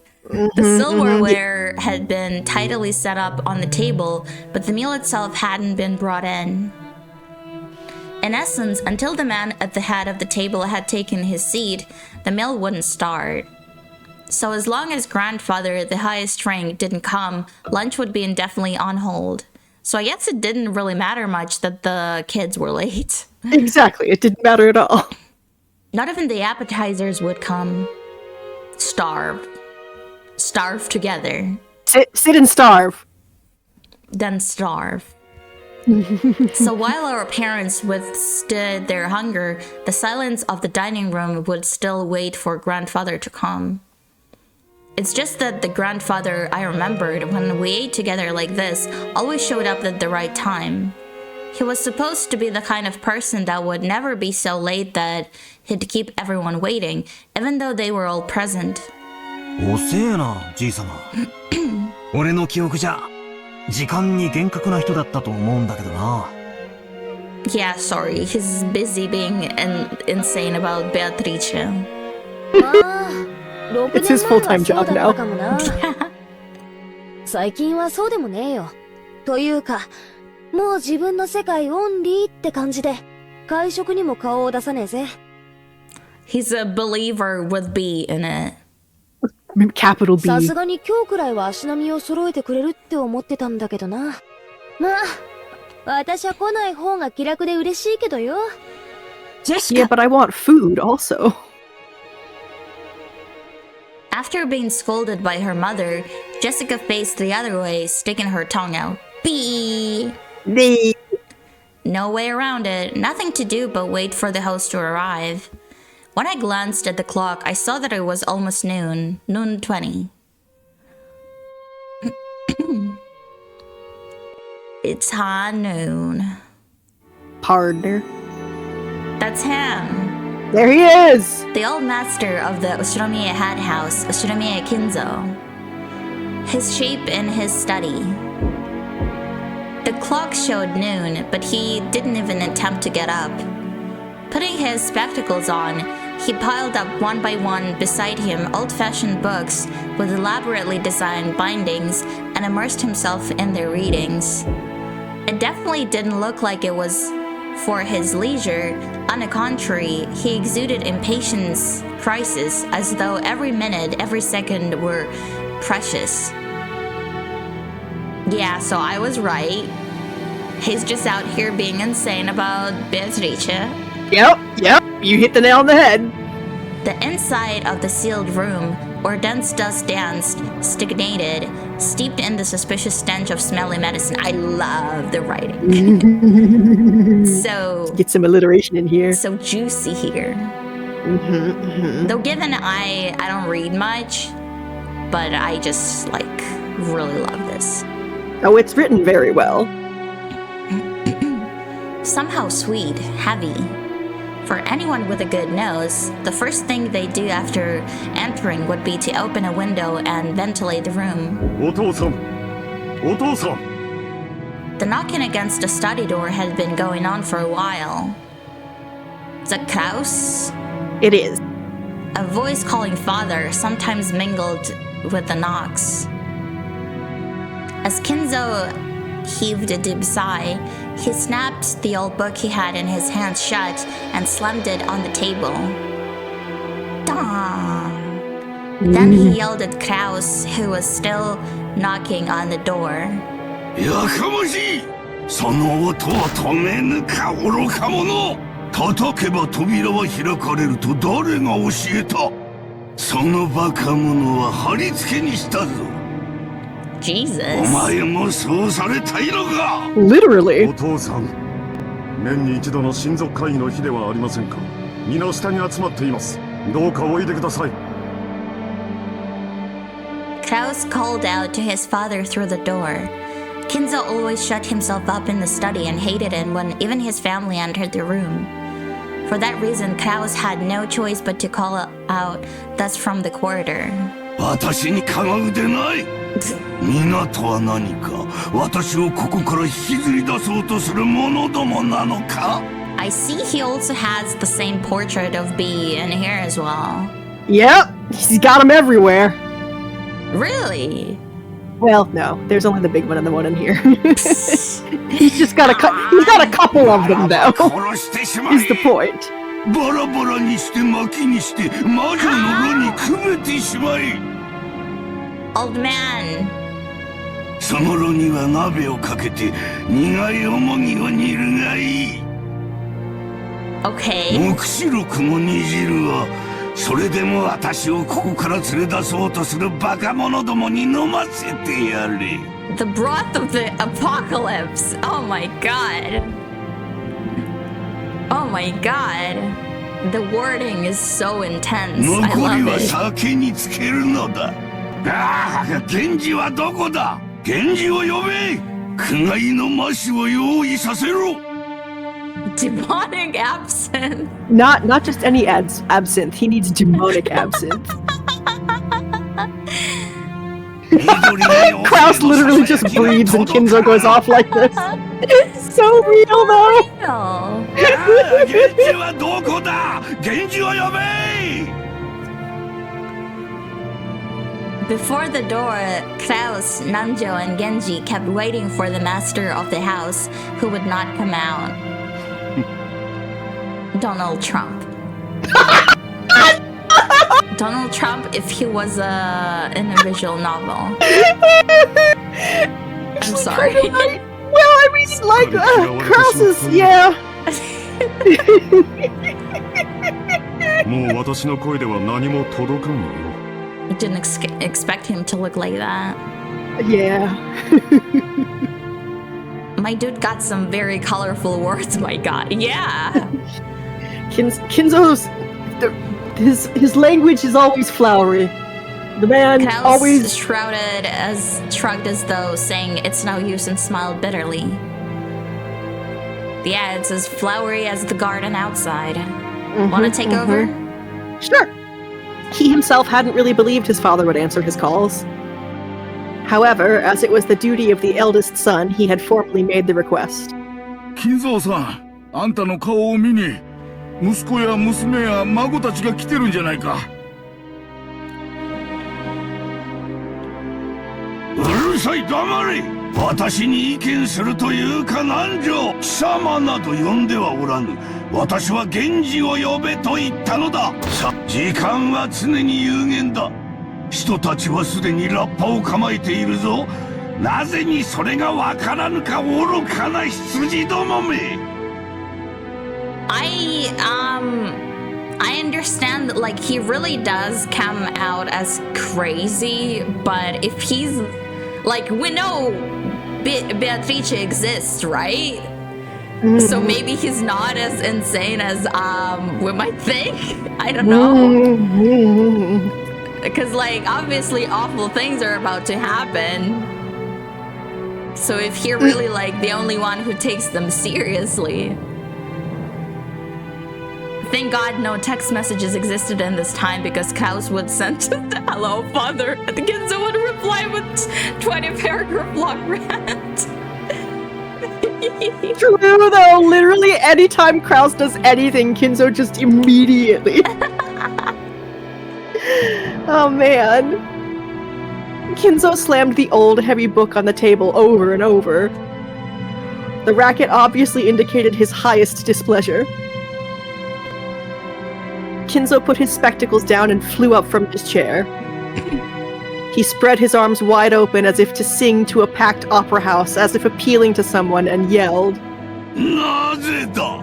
なぜにいつも私には邪魔が入るのか? すべてを捨てよう。すべてを捧げよう。その見返りに私は一つしか求めないというのに。 My alternative theory is that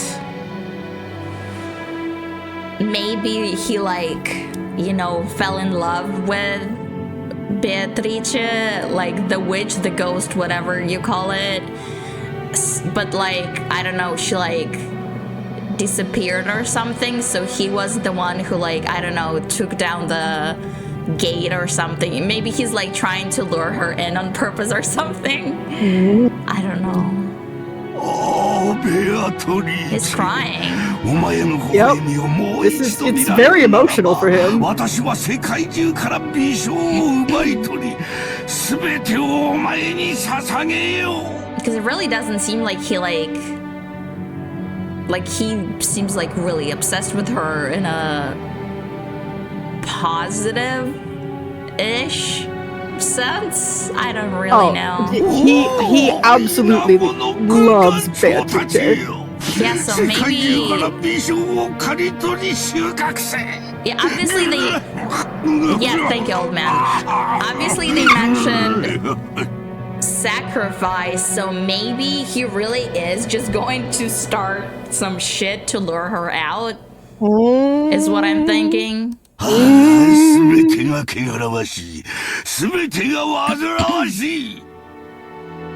Just a reminder, this is like a no spoilers let's play. Yes.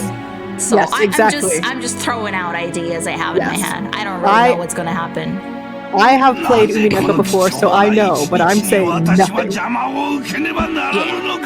Part of the fun. Exactly, so nobody else say anything.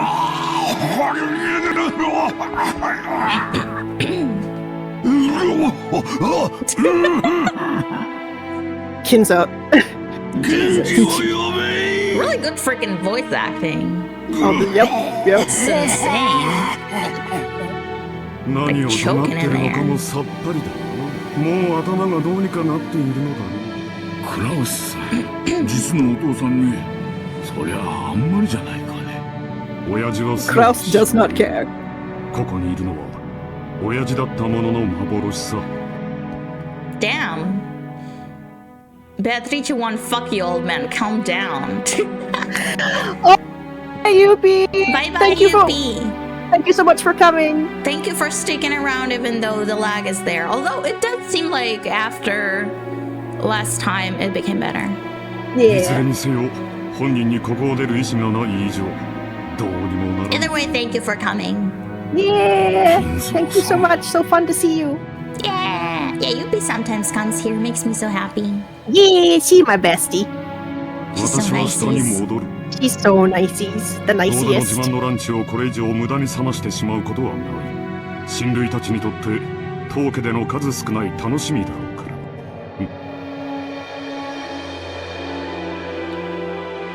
Who's reading? I forgot. You? Yeah. Kraus spun on his heels. He looked at his wristwatch, mumbling and acting as though he had wasted time doing something he knew would be in vain. 源氏さん、親父殿がお呼びだ。 So this is Jessica's father. Yes. So he really, well, he does have the aura of the oldest one. That's for sure. 相手を頼む。 He certainly does. かしこまりました。南條先生、食事に行きましょう。いつまでもここにいると、この甘い匂いで味覚までおかしくなってしまう。 Sweet smell? The medicine smell coming from his study. Ah, I see. Without waiting for Nanjo, Kraus went downstairs. Genji urged Nanjo to go and eat. Nanjo looked first to Kraus's back as he disappeared down the stairs, then to the study door, and he let out a deep sigh. すまんが、源氏さん、頼みます。はい。お任せください。お酒はなるべく与えないように。あれは常習性が強すぎる。源氏はまだか。何者が源氏を阻んでいるというのか。Give it to Genji. I know you're keeping him from me. From me. I know he's out there. 源氏を呼べ。さあ、ここはお任せください。すみませんな。Nanjo gave a small duck of his head and descended the stairs. Aw, I want a small duck. Me too. Someone give me a small duck. Genji saw him off and knocked at the study door. 親方様、源氏でございます。源氏か。He's being so normal. 何故私をこれほどに待たすのか。Ice Cronin, welcome. Nice to see you again. そこには誰もおるまいな。はい、私だけでございます。 Kinzo returned to his seat in the study and pressed an old-style switch on the table. Table switch. After a small delay, the heavy sound of the door unlocking could be heard. Kinzo believed that his family might try to break in his study. Perhaps someone once opened the window for some air and scattered important documents and other stuff? Is that what made him so nasty? I think it's more than that. Nasty, nasty boy. Now Kinzo had placed a secure lock in his own room, making it so that without his permission nobody could enter, and locking himself in the dungeon he'd created. Genji, who he trusted the most, was relatively free to enter the room, but that was also not absolute. If Kinzo was in a bad mood, even he wouldn't be able to enter. Anyone else would be limited to holding a conversation through the door, not even seeing his face.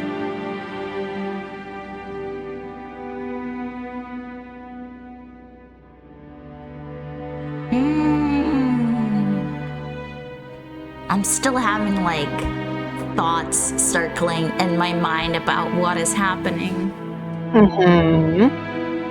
So we know that something also happened 2 years ago. Probably. Maybe. And most of the time, they wouldn't even get a real conversation. It might not seem very significant, but I just find it kind of suspicious that the two new people appeared here at the same time as portraits emerged as well. However, that didn't become a big problem for the family. I didn't know she was like a ghost. Is she a ghost, or do they just call her that? Who's to say? Is she a witch or a ghost? Ghost witch? Ghost witch. I guess you'll find out. A gitch! A because woast? A woast! Beatrice is the woast. The woast. She is the woast ever. The woast ever. Oh, the woastiest. Because going to the trouble of speaking to the aged head who was impossible to please, completely immersed in his odd research, and always locked up in his hideaway just wasn't worth the effort. They were happy that he didn't come out of his study, and putting him in the hands of the servants, they themselves also tried to avoid him. Genji, いつものやつを頼む。私は忙しい。はい。Genji headed to a corner of the study. There, a suspicious-looking bottle boasting a venomous color was displayed. He's getting his green juice again! The monster energy. Yeah! It was actually liquor, but considering that it was placed in this suspicious-looking room, one begins to doubt whether it isn't actually some kind of ghastly poison. Well, you know what they say, choose your poison. Pick your poison. Pick your poison, that's right. And he's picked the monster energy. Inside the study, the mysterious collection of books that Kinzo had gathered had grown into a mountain. They were bizarre, ancient, or banned books, all of them either forbidden, cursed, or sealed. But then, if one were to call them old books, Kinzo would fly into a rage and say something like this. Call them grimoires! There were many mysterious objects, like a candle suspiciously melted and molded into a strange shape, which probably had something to do with black magic. Black magic. The constellations drawn on a certain celestial globe contained quite a few dots that a person who knows the night sky well would tilt their head at. He connected the dots. He's connecting them! He connected them. The illustrations inscribed in old, casually opened books were all full of religious, or possibly demonic, grotesque arcana, as well as the weird shapes of various magical circles. He's gonna summon her. Yep.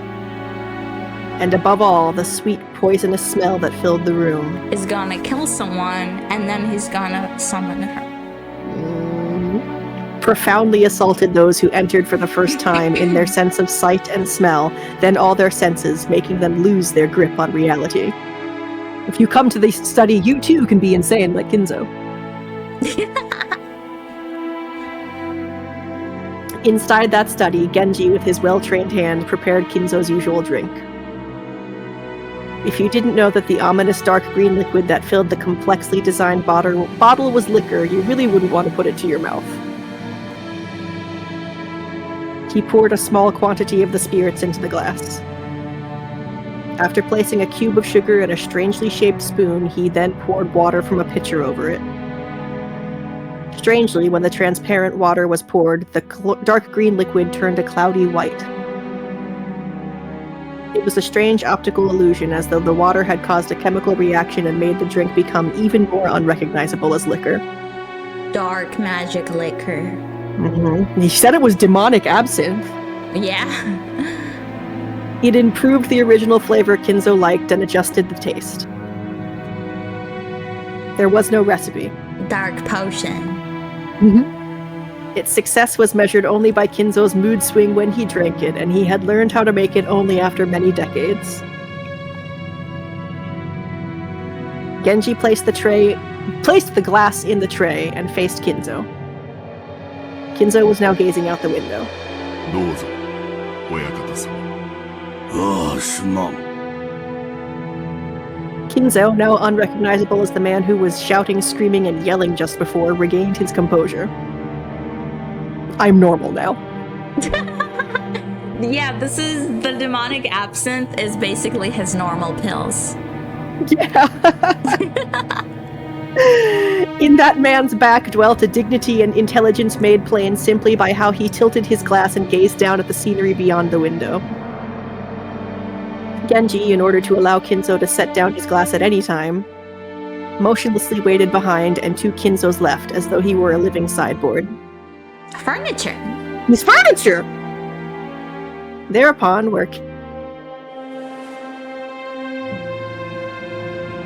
Your mic cut out. Can you read the last sentence again? Yes. Thereupon, while Kinzo looked out the window, he stuck out only the glass. There was just a mouthful remaining. It was not a gesture intended to set it upon the tray, as Genji expected, but was an emotion to hand the glass over to Genji. 飲め、我が友よ。もったいないお言葉です。私とお前の中に儀礼はいらぬ。It looks like my older sister came back. So I'm just gonna go talk to her for just like a second. She's like visiting.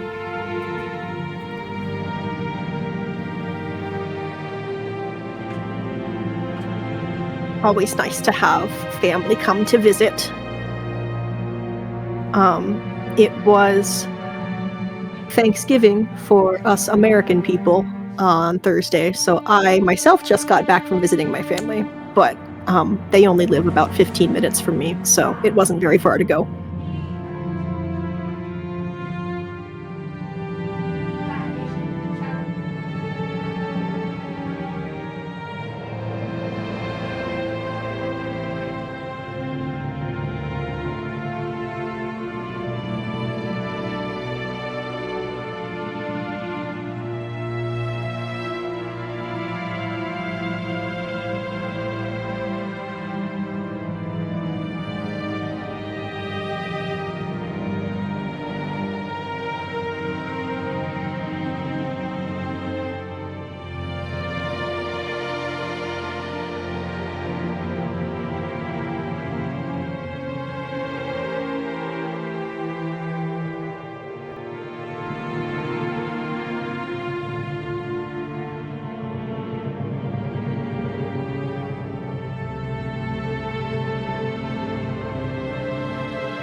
Okay, I have returned.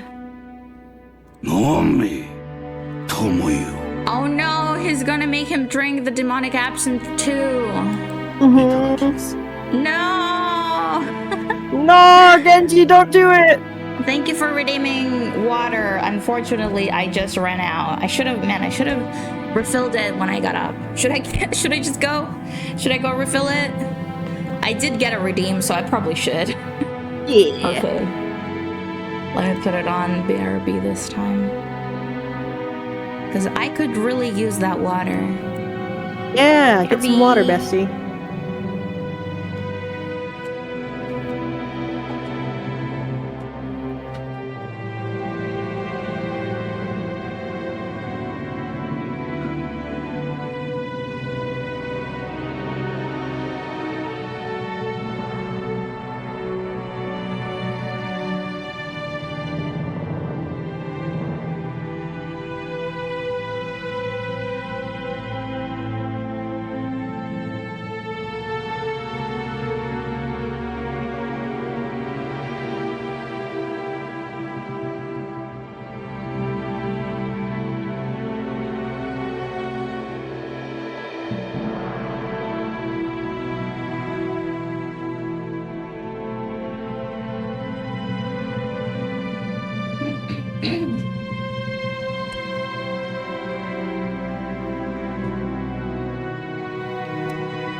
but how did I discover this game?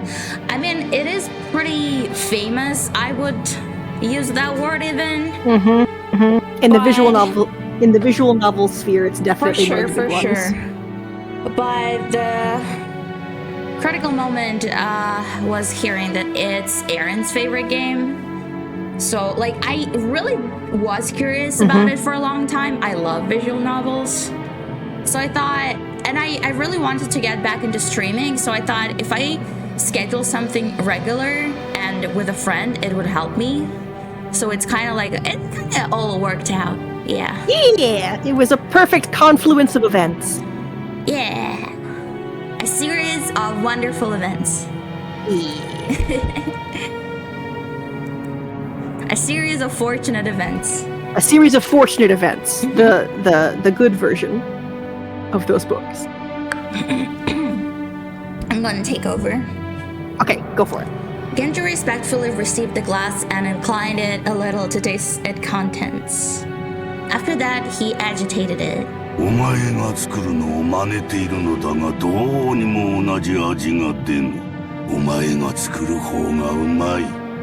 ありがとうございます。親方様のご指導の賜物。However, he was not making fun of him. It was relaxed, like a smile at a close friend's unreadable bad habit. Oh, hi, Bunny. Hi. Oh, yeah, I worked on your model today, Bunny. I will send you a video, perhaps after a stream. Yeah, got some nice progress done today. 互いに置いたな。年を数えることも忘れてすでに久しい。今日まで過ごすことをお許しいただけたのはすべて Kenzo gave 親 a 方 thin 様のおかげで smile, ございます。 as if to say he didn't need compliments. 今日まで本当によく私に仕えてくれた。 Really seemed like he worked here forever. 息子たちは誰もが私の返事呼ばわりした。大勢いた使用人も皆私を恐れてやめていった。 Can you blame them though? Literally, wait, so you're telling me that all the many of servants resigned because he's crazy, so he so he ended up employing freaking children? He's like, fine, I'll get the kids. Fine, I'll get the orphans. 私の余命もそう長くはあるまい。息子たちは私の遺産がいつ転がり込んでくるかをうろうろ待つハゲタカばかりだ。クラウスの愚か者は金を湯水のように使い、1枚の金貨を売るのに2枚の金貨を捨てておる。それで金を稼げたなどと妄言を。エヴァは金の亡者だ。あやつは私を鶏か何かだと思っておる。死んだらガラにして出汁まで取る気だ。ルドルフの間抜けは女遊びばかり。ローザはどこの馬の骨ともわからん男の赤ん坊など産みおって、ジェシカは無能で無学だ。上司には男としての器がない。バトラーは後ろ宮家の栄誉を自ら捨ておった愚か者だ。マリアなど見るのも汚らわしい。なぜだ、なぜに後ろ宮の血はこうも無能なのか。私の築き上げた栄光を受け継ぐにふさわしい者はおらんのか。God damn, old man, really dissing everyone left and right. He hates everybody. これがベアトリーチェの呪いであることも分かっておる。黄金の魔女め、それが私への復讐のつもりか。憎みたくば憎むがよい。逃げたければ逃げるがよい。逃がさぬ。逃がさぬ逃がさぬ逃がさぬ。お前は私のものだ。Wow. 常に私の腕の中でなくてはならん。私の生涯のすべてなのだ。Is this allowed? 我が鳥かごにて永遠に私だけに囁き続けるのだ。 Diversity win, the world's first ever yandere old man.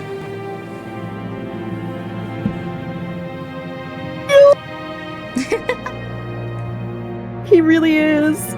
Beatrice! Oh, Neps and I had the same thought. True, Literally yeah, same brain. Sibling brain. Sibling brain for real. Gotta get me a freak like this. Oh, Beatrice! Yeah.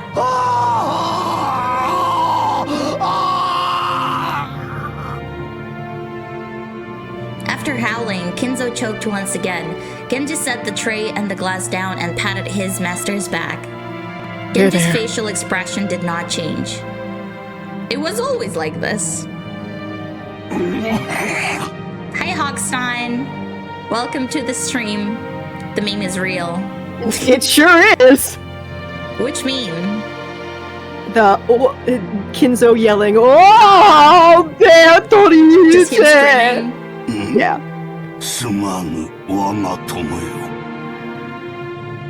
His like, yeah, the huge. The outburst, like his previous agitation, had calmed, and Kinzo regained his composure again. His change of stance was like seeing two different people, a wild Kinzo and a composed Kinzo, living together inside one body. 故に私は決心した。このままぼやききった余生を怠慢に過ごすことなどもはや耐えられはせん。この身に最後にとするコインがあるならばそれを悪魔たちのルーレットに託してみたい。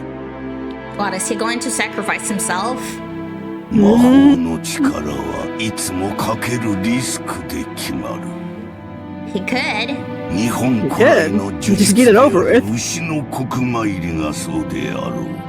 7日間儀式を目撃されてはならないというリスクを支払うからこそ魔力が宿る。困難なリスクが生じれば生じるほどに魔力は強く生じるのだ。神話に登場する数々の奇跡は天文学的リスクに奇跡的な低確率を得て成就した驚愕すべき魔力の結晶なのだといい。モーゼが海を割ったのは神の奇跡ではない。蹂躙の計りに乗せられ軍勢によって航海に追い詰められた絶対絶命のリスクが奇跡の魔力を生んだのだ。 He's out here writing Bible fanfiction. 同じことが同じ規模で繰り返されようとも再び海が割れることはないだろう。なぜならモーゼは力ある者たちのルーレットの阿葬儀ナユタをかけたよりも多く存在する目の中に一つだけ刻まれた奇跡を見事引き寄せることができたからだ。その天文学的確率に勝利できる力、そう奇跡をつかみ取る運気はすなわち魔力なのだ。強大な魔力を得るためには絶望的なリスクを背負わねばならぬ。魔力もたぬ者はそれを賭けでなく自暴自棄と呼ぼう。しかし真に魔力ある者はその奇跡をつかみ取り神秘を成就させるのだ。もしも私にその魔力があるならば私はその奇跡をつかみ取るだろう。生涯を費やした願いを実現できるだろう。Okay. Okay. Kinzo looked up to the sky outside the window. He spread his arms as if appealing to someone up in the skies. もし私にその奇跡を手にする資格があったなら、おー、ベアトリーチェ There he goes again. There's it again. お前の愛くるしい笑顔をもう一度だけ見せてくれ。どれほどの月日を経ようともお前の面影が消えることはない。ただお前の美少が見たい、それだけだ。 He's down bad. He's the most down bad anybody's ever been. For real. お前から授かったものをすべて返そう。Could she be the reason he got rich or something? In exchange for being cursed or something? あの日からの栄光をすべてお前に Yeah, it seems like 返そう。 that's the case. 富も名誉も黄金もいらぬ。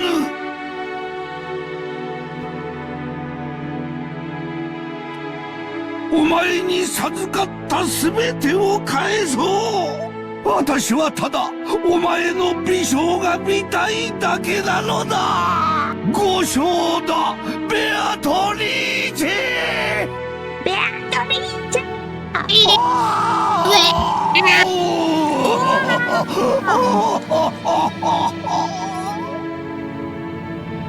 Wanna switch? Sure. I'm gonna eat a little snack, so I'm gonna mute for like a minute or two, but I'll keep, advancing. His nonsensical yells segged into a scream and then into a wail. Kinzo folded over onto the bed and tore it with both hands. Genji had no choice but to wordlessly watch over his master's lament.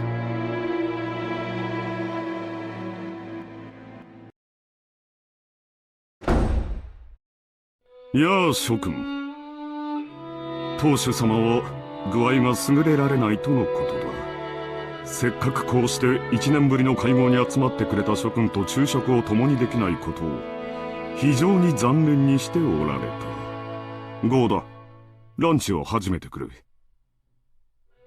かしこまりました。それでは本日の昼食を始めさせていただきます。南條先生、そんなにお父様のお具合は悪いの？せめて顔くらい見せてくれてもいいわよね。体調というよりは機嫌ですな。こればかりはつける薬がありませんので。おいおい、機嫌ってまたかよ。そりゃないぜ。こっちとら秋のクソ忙しい時期にスケジュール都合してご機嫌伺いに来てるんだ。それをよ。よかったじゃないか、ルドルフ。ご機嫌は伺えたんだ。それとも不機嫌な親父殿を私に代わりお前が説得して連れてきてくれるのかね。まっさ。 No, thank you. Rudolph shrugged. Apparently, even though Rudolph seemed to resent the way his father did whatever he pleased, he'd rather avoid seeing his father's face if he could help it. 夕食までにはその機嫌治りそうなの？クラウス兄さん。そんなことは知らんよ。親父殿に直接聞いてみるといい。もっとも声をかけない方が機嫌の治りは早いと思うがね。源氏さんだけだよ。じい様の機嫌を直せるのは。情けないぜ。自分の親の機嫌を使用人に直させるんだからよ。ジェシカ、余計なことは言わなくていい。She'd planned for her complaint to be heard only by her cousins, but it had reached even Krause's ears. Scolded, Jessica scowled and turned away, sulking. 機嫌がうんぬんってことは、病状はそんな悪くないんじゃねえの？元気がないってんならともかく、機嫌が悪いってのは、少なくとも気はしっかりしてる証拠だぜ。おじい様は特に強い気力をお持ちだからね。でも、体が必ずしもそれに伴えるとは限らないよ。去年からずっと余命3ヶ月って言われ続けてる。最初の診断が正しいならおじい様は気力だけで流らえてるってことになる。気遣ってあげないといけないよ。 Started with the family head's seat still empty. The man who should be sitting there was already old, and the brilliant glory with which he had rebuilt the Ushiromiya family in a single lifetime was being forgotten. Nobody seemed to feel uncomfortable when the meal began with that seat still empty.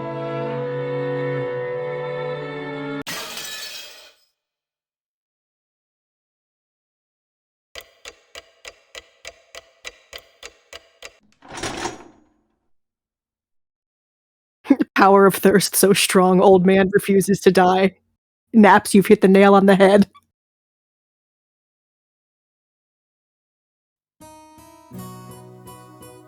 The Ushinomiya family conference was held once every year. For real, Naps really hit the nail on the head. They've tapped into what's going on in Kinzo's mind. It took place on the first weekend of October. If a normal family were to use a pretentious name like Family Conference, you'd expect it to be nothing more than a reunion of rarely seen relatives who greet each other surrounded by buckets of sushi. I want buckets of sushi. However, because the sons and siblings had been lent a great fortune, in the Ushinomiya family, which considers only those that achieve success in business adults, it literally was a conference. How much of the fortune was invested? What kind of business was conducted? How much was earned? As a result, how much of the fortune borrowed from the main family can be repaid? Oh, so I'm not surprised, but he's one of those parents that makes the child repay them. Absolutely bonkers. Yeah. He's one of those. Or possibly how much will be borrowed for future business ventures. What lessons have they learned, and what could they learn from their mistakes? It seems that topics like these had been discussed very seriously in the past. My dad called it a bed of nails. Apparently, it used to be a very serious family meeting, bathed in harsh and angry voices. Even on a good year, it was common for someone to get slapped. However, that had become a thing of the past.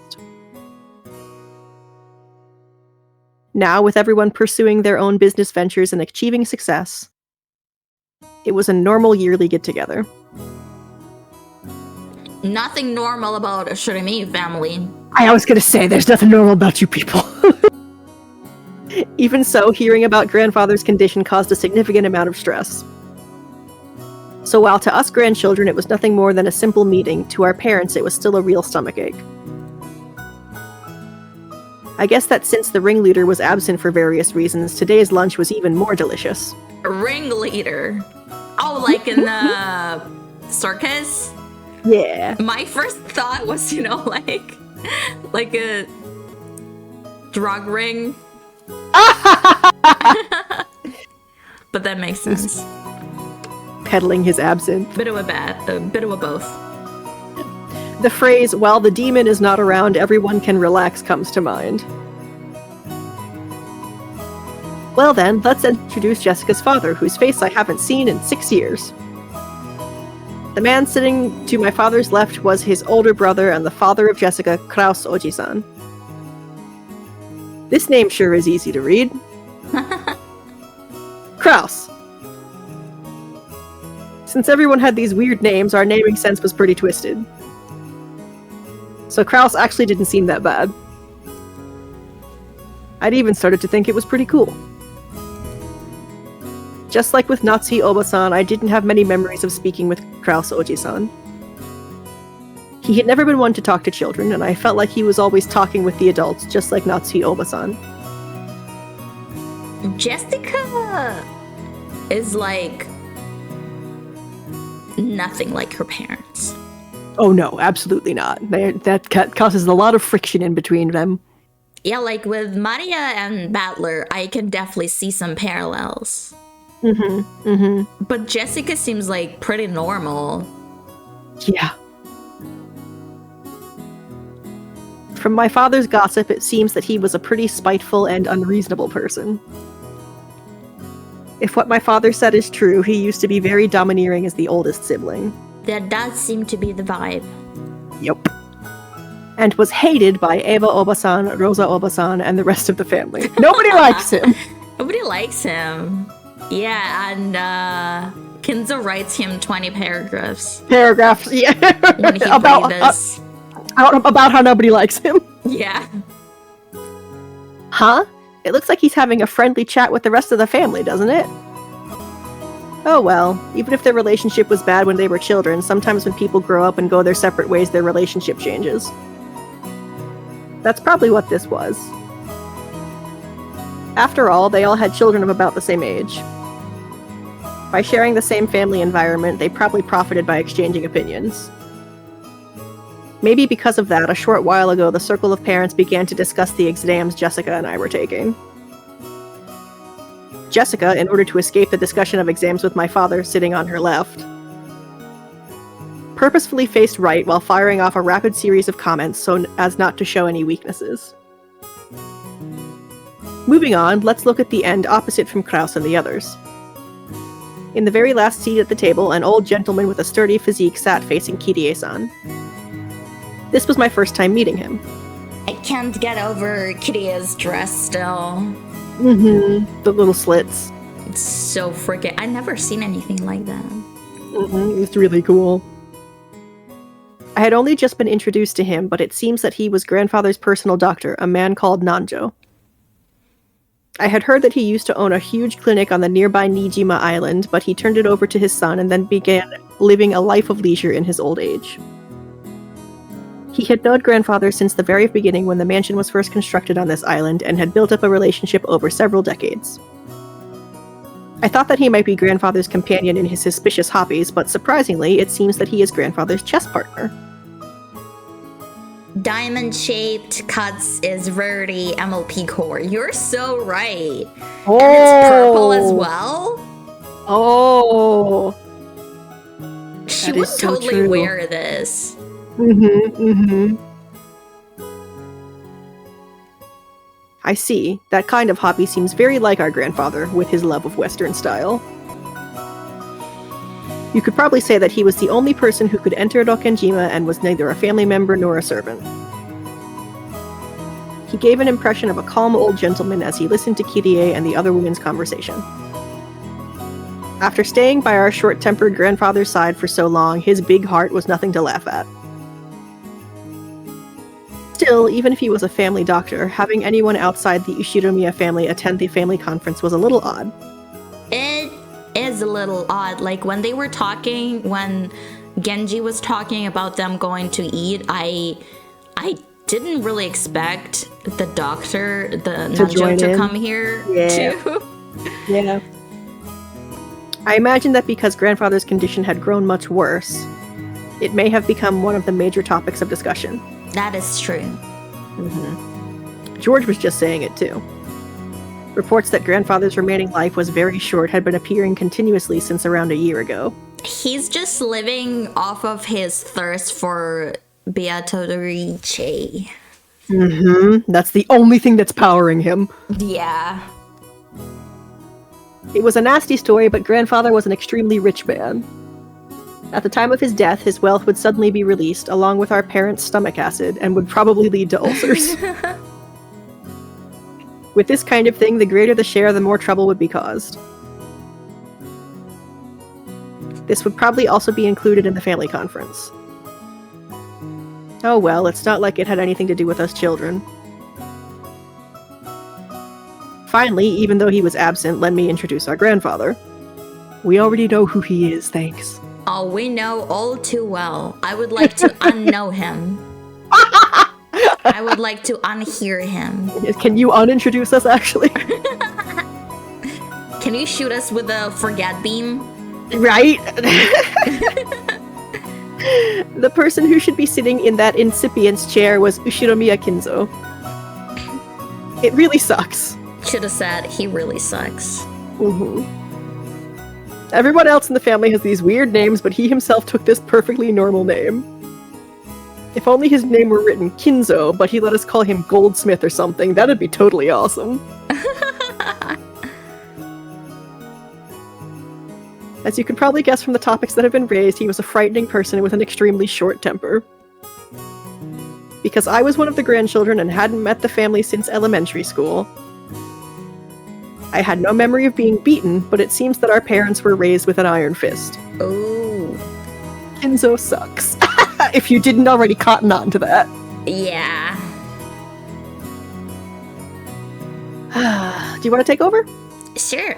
That earlier conversation between my father and Kraus Oji-san about who should go try to convince grandfather to come out seems oddly funny if we take this into account. In order to tell grandfather's story, you have to first go back and recount that episode that occurred before the Showa era.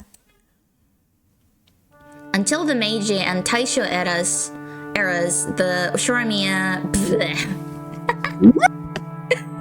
Until the Meiji and Taisho eras, the Ushiramiya family was great and prosperous. They owned several spinning mills, so while they just laughed heartily every day, the money kept rolling in, making them very wealthy.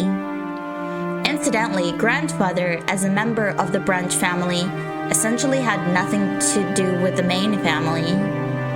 Distantly separated from the head's inheritance, his relationship with the head house was also very distant apparently. Even so, during the Grand Kanto earthquake in the year Taisho 12, the mansion owned by the Ushiramiya family in Odawara was flattened. Get flattened, idiot. Flat fuck Taisho. The spinning mills in Tokyo were all burned down in a huge fire.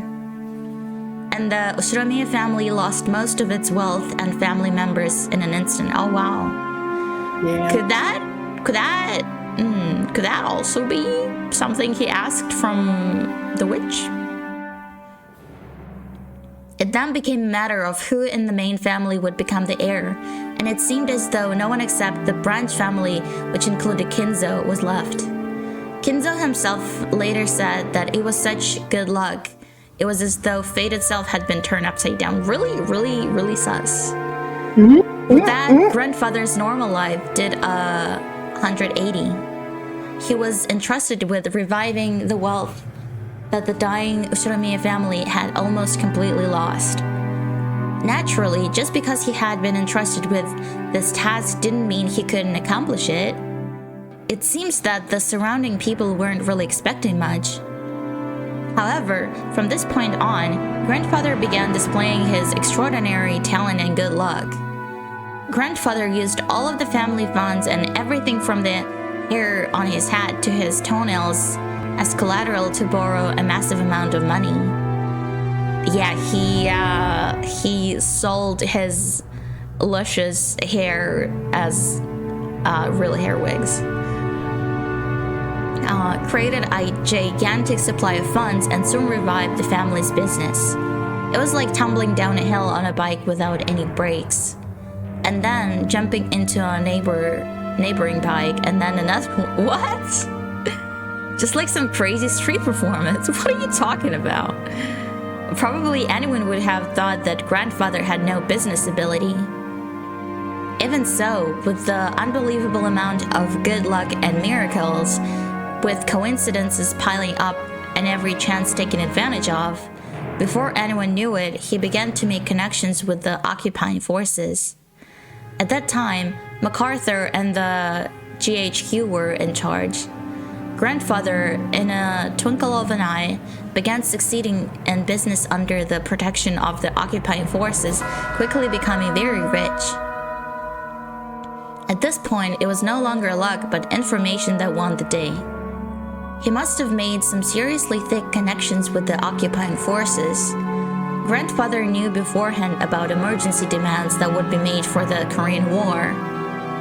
No, on the contrary, he must have foreseen these special procurements from the very beginning and started eating into his businesses. As we read in the history books, all of Japan made a large profit off of the emergency demands for the Korean War, but in actuality, that didn't happen.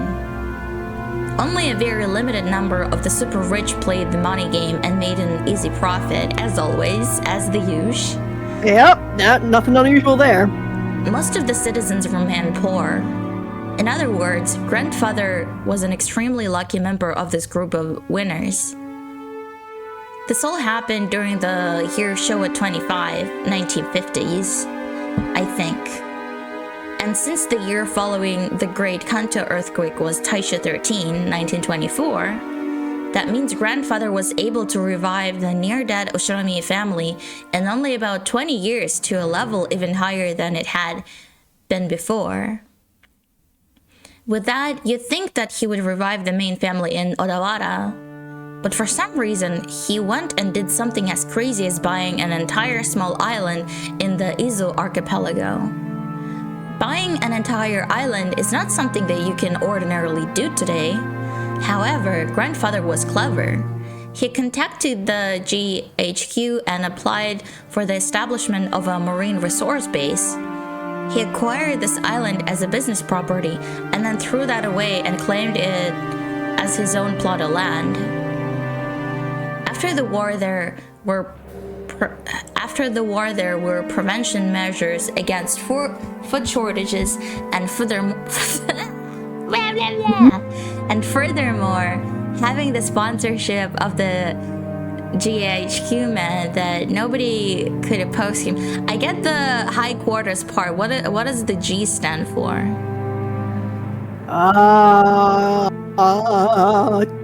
One moment.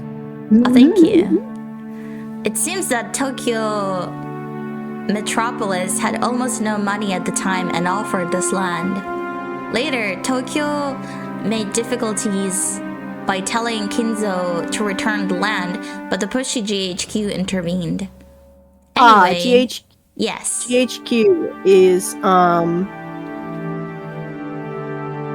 it looks like General Headquarters in occupied Japan, Supreme Commander for the Allied Powers.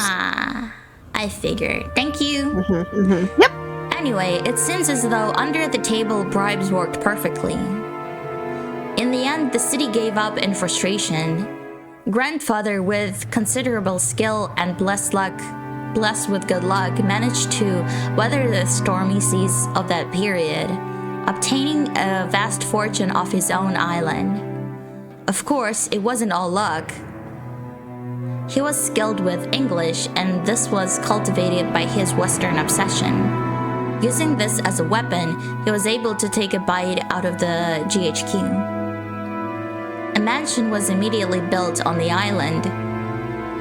That would be this mansion. Grandfather, with his Western style, made this once uninhabited island, Rokkenjima, a canvas upon which he could realize his dreams to his heart's content. He's a Tiabu. Yeah. With the Western mansion that he had always imagined, overflowing with emotion, to the beautiful garden where various roses had been planted. And a private beach where nobody other than himself would ever be permitted to leave a footprint. If a boy could have this much, it would be a dream come true. After that, making good use of his huge fortune, he became a large stockholder in the extremely stable iron and steel industry and was able to live an easy and comfortable life just using the dividends. Well, he's just that incredible. This kind of person usually has the ability to foresee and predict the future, or at least that is how they are portrayed. Grandfather denies all of that, repeatedly saying that he was simply blessed with extraordinary luck. Yeah, right. Anyway, even a lord like that, with all of his dreams made real, can't help but grow increasingly odd when locked up alone on an island. Everyone had known for a long time of his Western obsession, but none of our parents really knows when his bizarre black magic hobby began. Did his love of black magic begin way back when he became fascinated with everything Western? Or possibly did his miraculous streak of good luck, which allowed him to revive the family, cause him to feel a mysterious power in himself? At some point, grandfather began to make the research of black magic his life's work. He filled his study up with suspicious books, chemicals, and magical items as he became increasingly bizarre. I heard that as a successful man, he had the right to decide how he wanted to live the rest of his life, and those surrounding him warmly watched over him. But that's definitely a lie. They probably were just driven away thinking, that's disgusting, I don't want to get involved. Well, that agitated period was like a big gamble with both opportunities and risks. Let's say grandfather was born in this time period. He would have had no opportunities and would probably have advanced like a chess piece from mandatory education to college at a leisurely pace, never becoming more than an average salaryman. If that happened, he'd probably have sat somewhere happily talking behind his boss's back. No, not a mansion's dining hall. Not in a mansion's dining hall, more like a table at some bar. Hearing the word bar reminded me I read a joke that goes like, what was it? A localizer, a translator, and a fan subber walk into a bar, a McDonald's, and an izakaya. I like that. That's clever. Yeah. If that were the case, I'm sure that this would be a more comfortable family conference. Wanna take over? That's enough of the old geezer story. More importantly, let's talk about this incredible lunch! 前菜の刺身のサラダで俺はすでに確信してたね。幸田さんは大したシェフだぜ。しかも魚は近海で取れたやつだろ。スーパーの刺身とはわけが違ったぜ。おいおいよせよバトラー。育ちがバレちまうだろうが。Everyone let out a big laugh. Damn it, you say that even though you love those cheap pubs. 僕も仕事の都合で珍しいところで食事をすることもあるけど、合田さんは多分その道じゃ少しは知られた人だったんじゃないかな。よくは知らねえんだけどよ。Hi Indy, welcome. So nice to see you again. I'm snacking again. Snacking. I have the crunchies. I have the crunchies, the munchies. 老舗ホテルでのれん分けだか派閥の分裂だかややこしいことがあってよ。そのトラブルで辞めざるを得なくなっちまったんだってさ。それでその時偶然お袋が使用人の求人を出してたわけなんだよ。Gora lowered the empty plate and without losing his smile began to recount his own uneven past. 世の中というのは難しいものです。しかし、そのおかげでこうして今日、後宮家で再び料理人として腕を振るう機会を賜ることができました。大勢の方の笑顔も嬉しいですが、お仕えすると決めた限られた方々にだけ喜んでいただくために、繊細なお仕事ができるのもとても楽しいことでございます。これもすべて機会をくださった奥様のおかげです。Gora-san respectfully bowed his head towards Natsuhi Oba-san. 応募のあった中で合田が一番腕が良かったからです。客観的判断に基づくもので市場はありませんので感謝には及びません。Hopefully didn't miss out too much. Well, yeah, we did just hear the Kinzo's backstory, but basically he was a part of a pretty wealthy family, but he was not in the main family. He was on the branch of it, so he was like a nobody.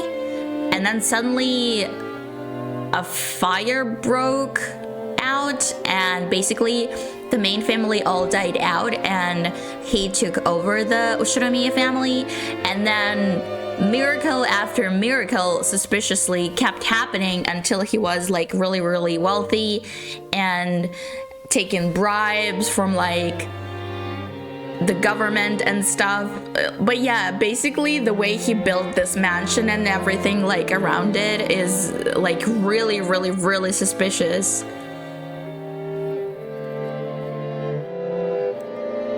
That's the gist of it. Oh man, why does Natsuhi Obasan always have to speak so frankly? If only she spoke more gently, she might give off a different impression. Honestly, I too would be kind of grumpy all the time if I had constant migraines. For real. Shannon-chan and Kumasawa-san entered from the hallway with a serving cart. 失礼いたします。それでは本日のデザートに移らせていただきます。Goda-san and the others laid out the beautifully adorned dessert. I guess it's true when they say you have another stomach for dessert. Speaking of Italy and desserts, I tried to make panna cotta the other day, and so normally you would put gelatin in it to solidify it, but it's not vegan. So I tried using the vegan alternative, but I don't know what was with it, but it like did not work at all. Like it did not work. Then I was like, okay, I'm gonna go out and buy some more. So I did. And I put like 2 more packets in, and it still did not freaking do anything. Oh no! It was not even it was just like a couple of cups. Weird. Yeah, that's super weird. I would have thought that would have worked. Excuse me. I'd thought that being fed all that delicious food had totally filled me up. Getting eepy. Yeah. We might wrap up soon. Yeah. But as soon as I laid eyes on the dessert, my stomach started yelling more, which relatable. So true. I don't know much about desserts, but this looked really good. A white pudding-like substance was garnished with 2 shades of red sauce, and elegant rose petals adorned the dish. With such magnificent food distributed in front of everybody, it was time for the chef to extol the virtues of his creation. However, Maria, who was completely indifferent to this strict rule, got excited by this beautiful and delicious-looking dessert and jumped into the fray as soon as it was placed before her. But yeah, another important note about what happened is, so people are saying that there is a witch on this island they're at, who like low-key owns the island or something, and some also call her a ghost. And the old man, the grandfather, is obsessed with her. And 2 years ago, he got like 2 huge portraits drawn of her. So he totally treats her real. But for the kids, the witch just used to be used as a tactic to scare them away from wandering into the forest or something. So they do not believe in her. But to Kinzo, she's like totally real. So it's like all weird, and he's now also into the black magic. Like, he's really weird. He's a weird dude. He's a weirdo. He's a creep. He's a weirdo. What the hell is he doing here? He doesn't belong here. Rosa Obasan scolded her, calling it bad manners, but George responded by saying, now, it's all right. She's baby. She's baby.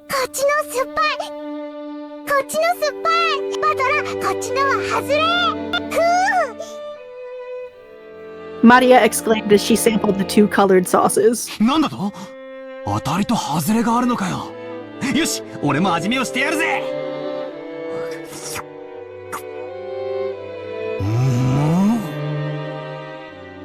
Apparently, the sauce was a blend of sweet and sour. Despite it being bad manners, I also stuck my little finger in and licked it. Whoa, half of it was sour enough to make you pucker up. If it were yellow, I'd have expected lemon, but I couldn't guess what kind of sourness would be red. Sour cherry. Yeah. I decided to ask Shannon, who was putting away the serving cart behind us. I'm so... For a second, I thought this says serving cunt. She do be. She do be, though. She do be, though. That cute little maid outfit. シャノンちゃん、この酸っぱいのは何のソースだい？She don't know. She did not make it. Yeah. Shannon-chan hesitated to speak. Maybe she was just setting the table and doesn't really know. That's exactly it. Man, she's at a total loss. Did I ask something wrong? Or did they use something that we'd be better off not knowing about? While Natsuhi Oba-san acted as though she had a headache, Kumasawa-san, who was setting the table at the opposite seat, began to laugh with a ho-ho-ho. 何の材料を使っていると思いますか？驚きますよ。全然わかんねえぜ。というか、熊沢のばあさんがそういう笑い方すると不気味でならねえぜ。Yeah, like she's about to say that it's made of blood or some shit. 何なんだよ。内緒ですよ。お耳を拝借。Kumasawa-san leaned across from the other side of the table. I leaned forward too when she asked me to listen. Their interest caught, Jessica, George, Aniki, and of course Maria also put their ears closer.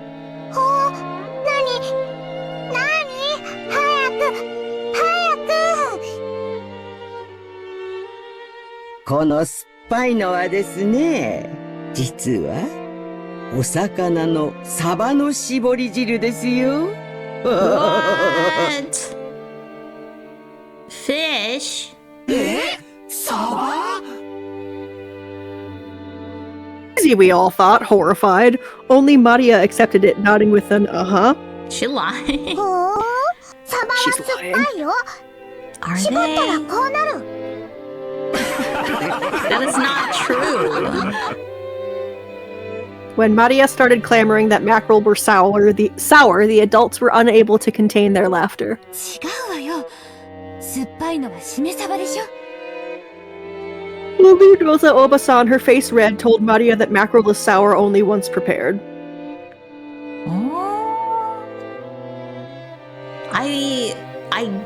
I totally prepared mackerel like from the beginning to an end before and never had that happen. Huh.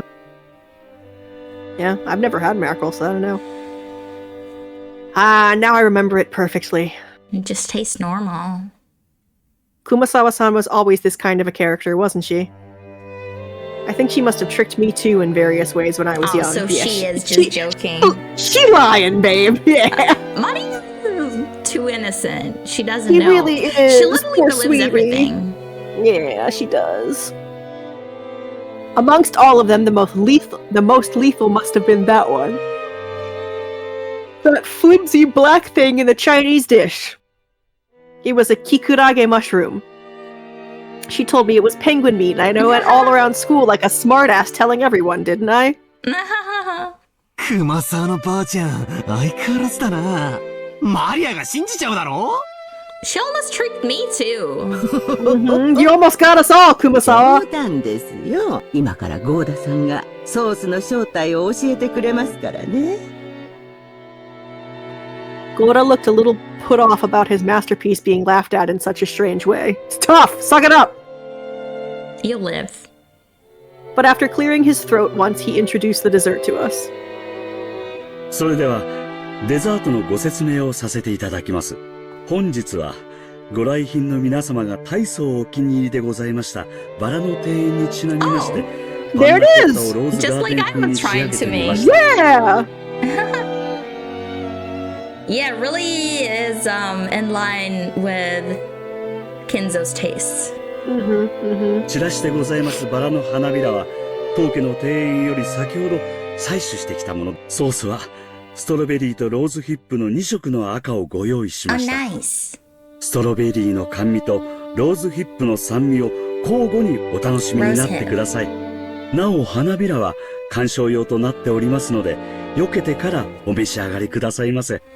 それではどうぞお楽しみください。I would eat them. I would eat the petals. You can't stop me. I'm gonna eat them if I want to. Ah, man, I almost want to applaud before eating. Just like with medicine, reading the instructions seems to work better than just drinking it. But yeah, apparently panna cotta is really easy to make. It's basically milk and or cream and gelatin and sugar, and then you top it with any like fruit or fruity sauce you want, like berries. So I'm just really freaking mad that the gelatin alternative I was using did not set in. Yeah, that's super frustrating. As Goda-san elaborated on the details of this dessert, it started to feel even more appetizing.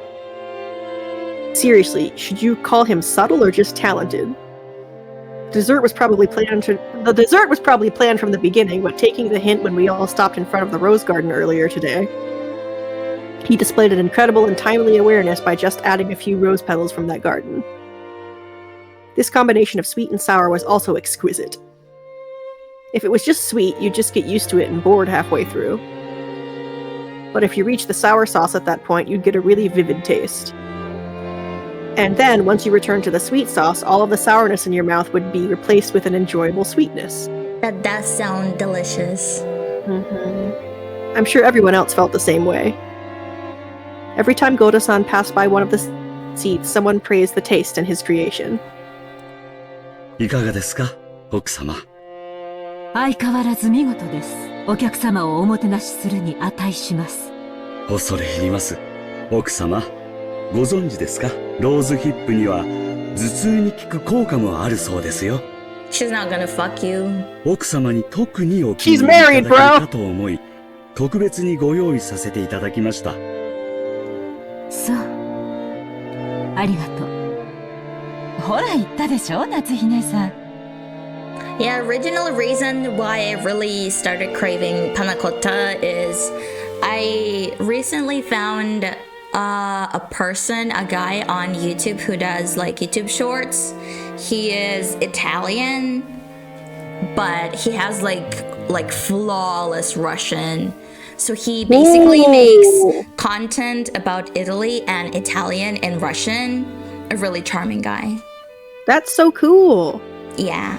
And he mentioned the dessert and I was like, yummy. I want it. ローズヒップは頭痛に効くって。みたいね。効くといいんだけど。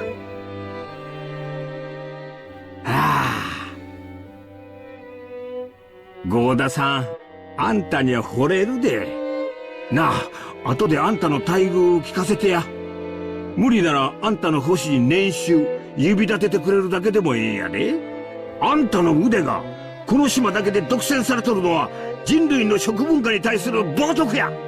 その腕、わしの会社で振るってお客の皆さんを喜ばせてみる気はないかのう。秀吉さん、これは困った。ゴーダの待遇をもっと良くしないと引き抜かれてしまいそうだ。そうした方がいいわね。じゃないと引き抜かれて3食が熊沢さんのサバ料理にされちゃうわよ。これは手厳しゅうございます。 I love Kumasawa. すっかり根に持たれてしまいまして。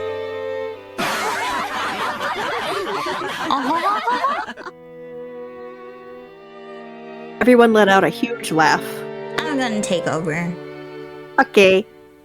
According to Jessica, Kumasawa-san's mackerel was often the material of a running gag, and our parents had long since gotten used to it. Kumasawa-san often claimed that mackerel had a precious nutritional value that could do things such as prevent aging and make people smarter. It seemed that while it couldn't stop the outward signs of aging, it helped prevent aging on the inside. Since she was still healthy enough to tell these kinds of jokes at her age, that benefit must be the real thing. それでは失礼いたします。夕食にはふるってたくさんのサバ料理をお召し上がりいただきますので、どうぞご期待くださいませね。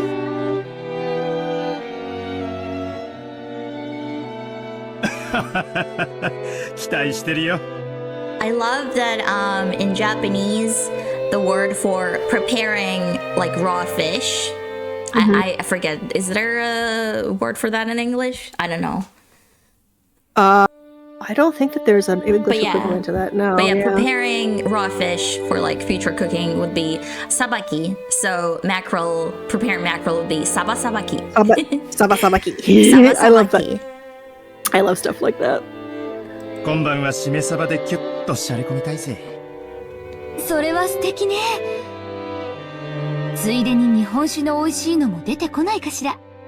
ええ、ございますよ。六軒島名物のサバ焼酎なるものがございまして。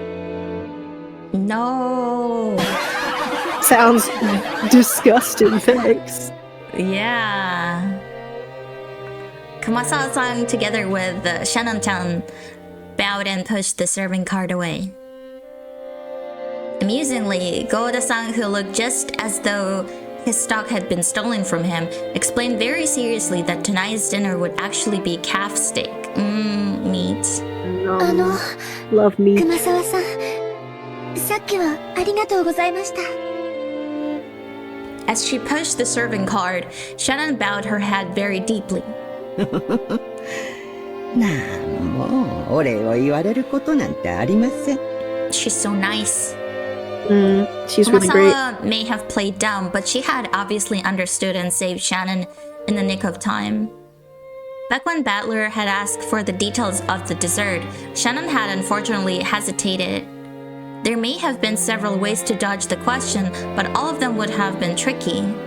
Shannon, who hesitated when hard-pressed for a response, was always suffering because of the small weakness. If only Shannon, like Goda, had a little of the craftiness needed to skillfully shake off a mistake, her days would be a little more comfortable. As far as being able to flawlessly handle her work, this weakness was especially unfortunate. Naturally, those who knew of Shannon's meek nature and her inability to gloss over a mistake and deceive people would understand this. Therefore, Kumasawa came into her aid without hesitation. さっき源氏さんが午後のシフトに変更があるとおっしゃってましたよ。確かシャノンさんは夕方までお休みがもらえたと思いました。Mackerel liquor, the delicacy to surpass trout yogurt. What? Trout yogurt, like from Earthbound? Oh, I don't remember that. But sounds like something that would happen there. Yeah. 羨ましい。Cute. すみません。シフト表を確認していませんでした。そうそう。オーブンでこれからちょっとサバを焼こうと思ってるんですよ。できたらお休みの前にちょっと手伝ってくれると嬉しいですね。はい。喜んでお手伝いさせていただきます。To Shannon, Kumasawa was like a mother among the servants.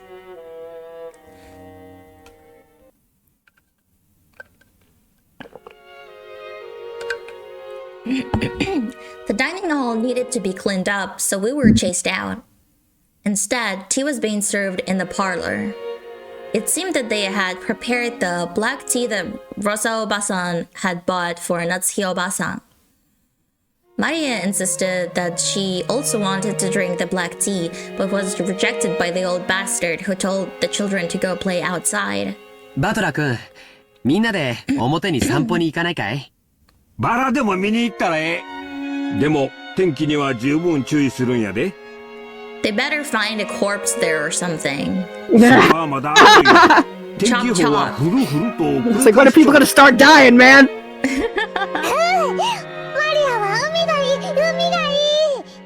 I'm just looking for a nice place to stop for today. あら素敵じゃない？砂浜で遊ぶなんて普段はなかなかできないものね。They're not allowed to go to the beach. Yeah. They can go to the beach. Yeah, no, it's a private island, so they got a beach all to themselves. I thought they said only old men could go there. Well, why did they say that? I can't remember. Regardless, now they own the beach, so they can go. It's the forest that they can't go to. Yeah, once they go, the adults are gonna start talking business, so that would probably be a good place to pause. Okay. マリア、服を濡らさないようにするのよ。靴もよ。濡らさない。素直で可愛い。バトラ君、マリアちゃんの面倒、ちゃんと見てあげてね。おうよ、任せろ。I don't trust Battler around children anymore. おう。お前もキリエに頼まれると素直で可愛いじゃねえか。たまには俺の言うことも素直に聞いてみろよ。へっ、まっぴらごめんだぜ。I gotta say, I really like the dynamic between Battler and his dad. Yeah, it's a fun dynamic. Rodolphe was his name? Yes. The children flew out of the parlor. They were replaced by Genji, who pushed a serving cart in and prepared the black tea. Oh, is this where they gonna talk business then? Yeah. It is. ルドルフのところは家族仲がいいじゃないか。Okay, well, yeah, it's been... I think it's been like 3 hours. Yeah, it's been almost 3 hours, so and that was a good time as ever. Because, like, let's be real, they never gonna stop talking.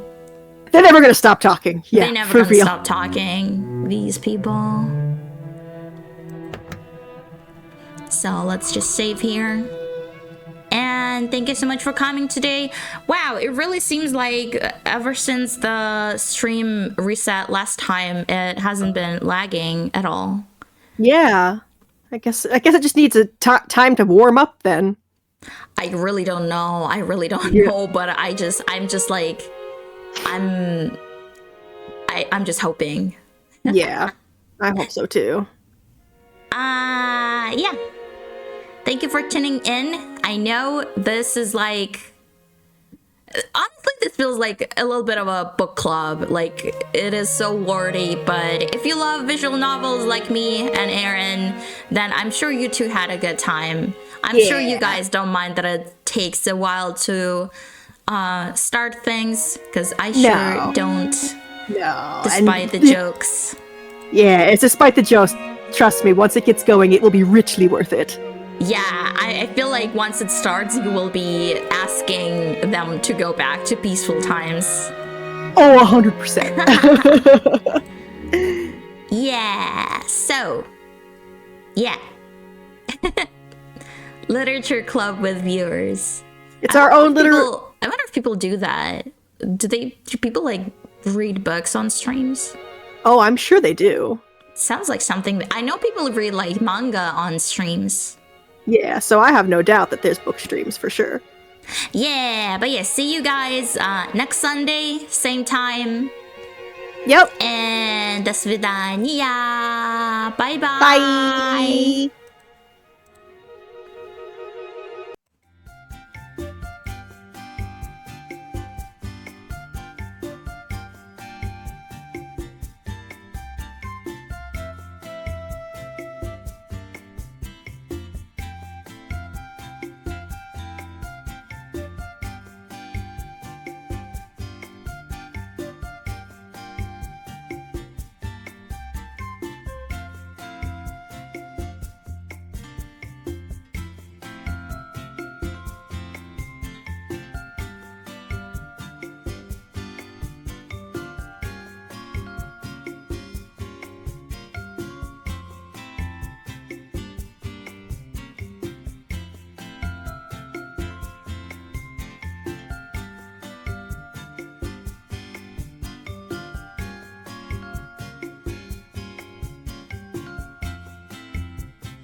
Oh, as always, I forgot about the raid. Guys, don't go anywhere if you're still here. Let's raid someone. Raid time. Great time, great time.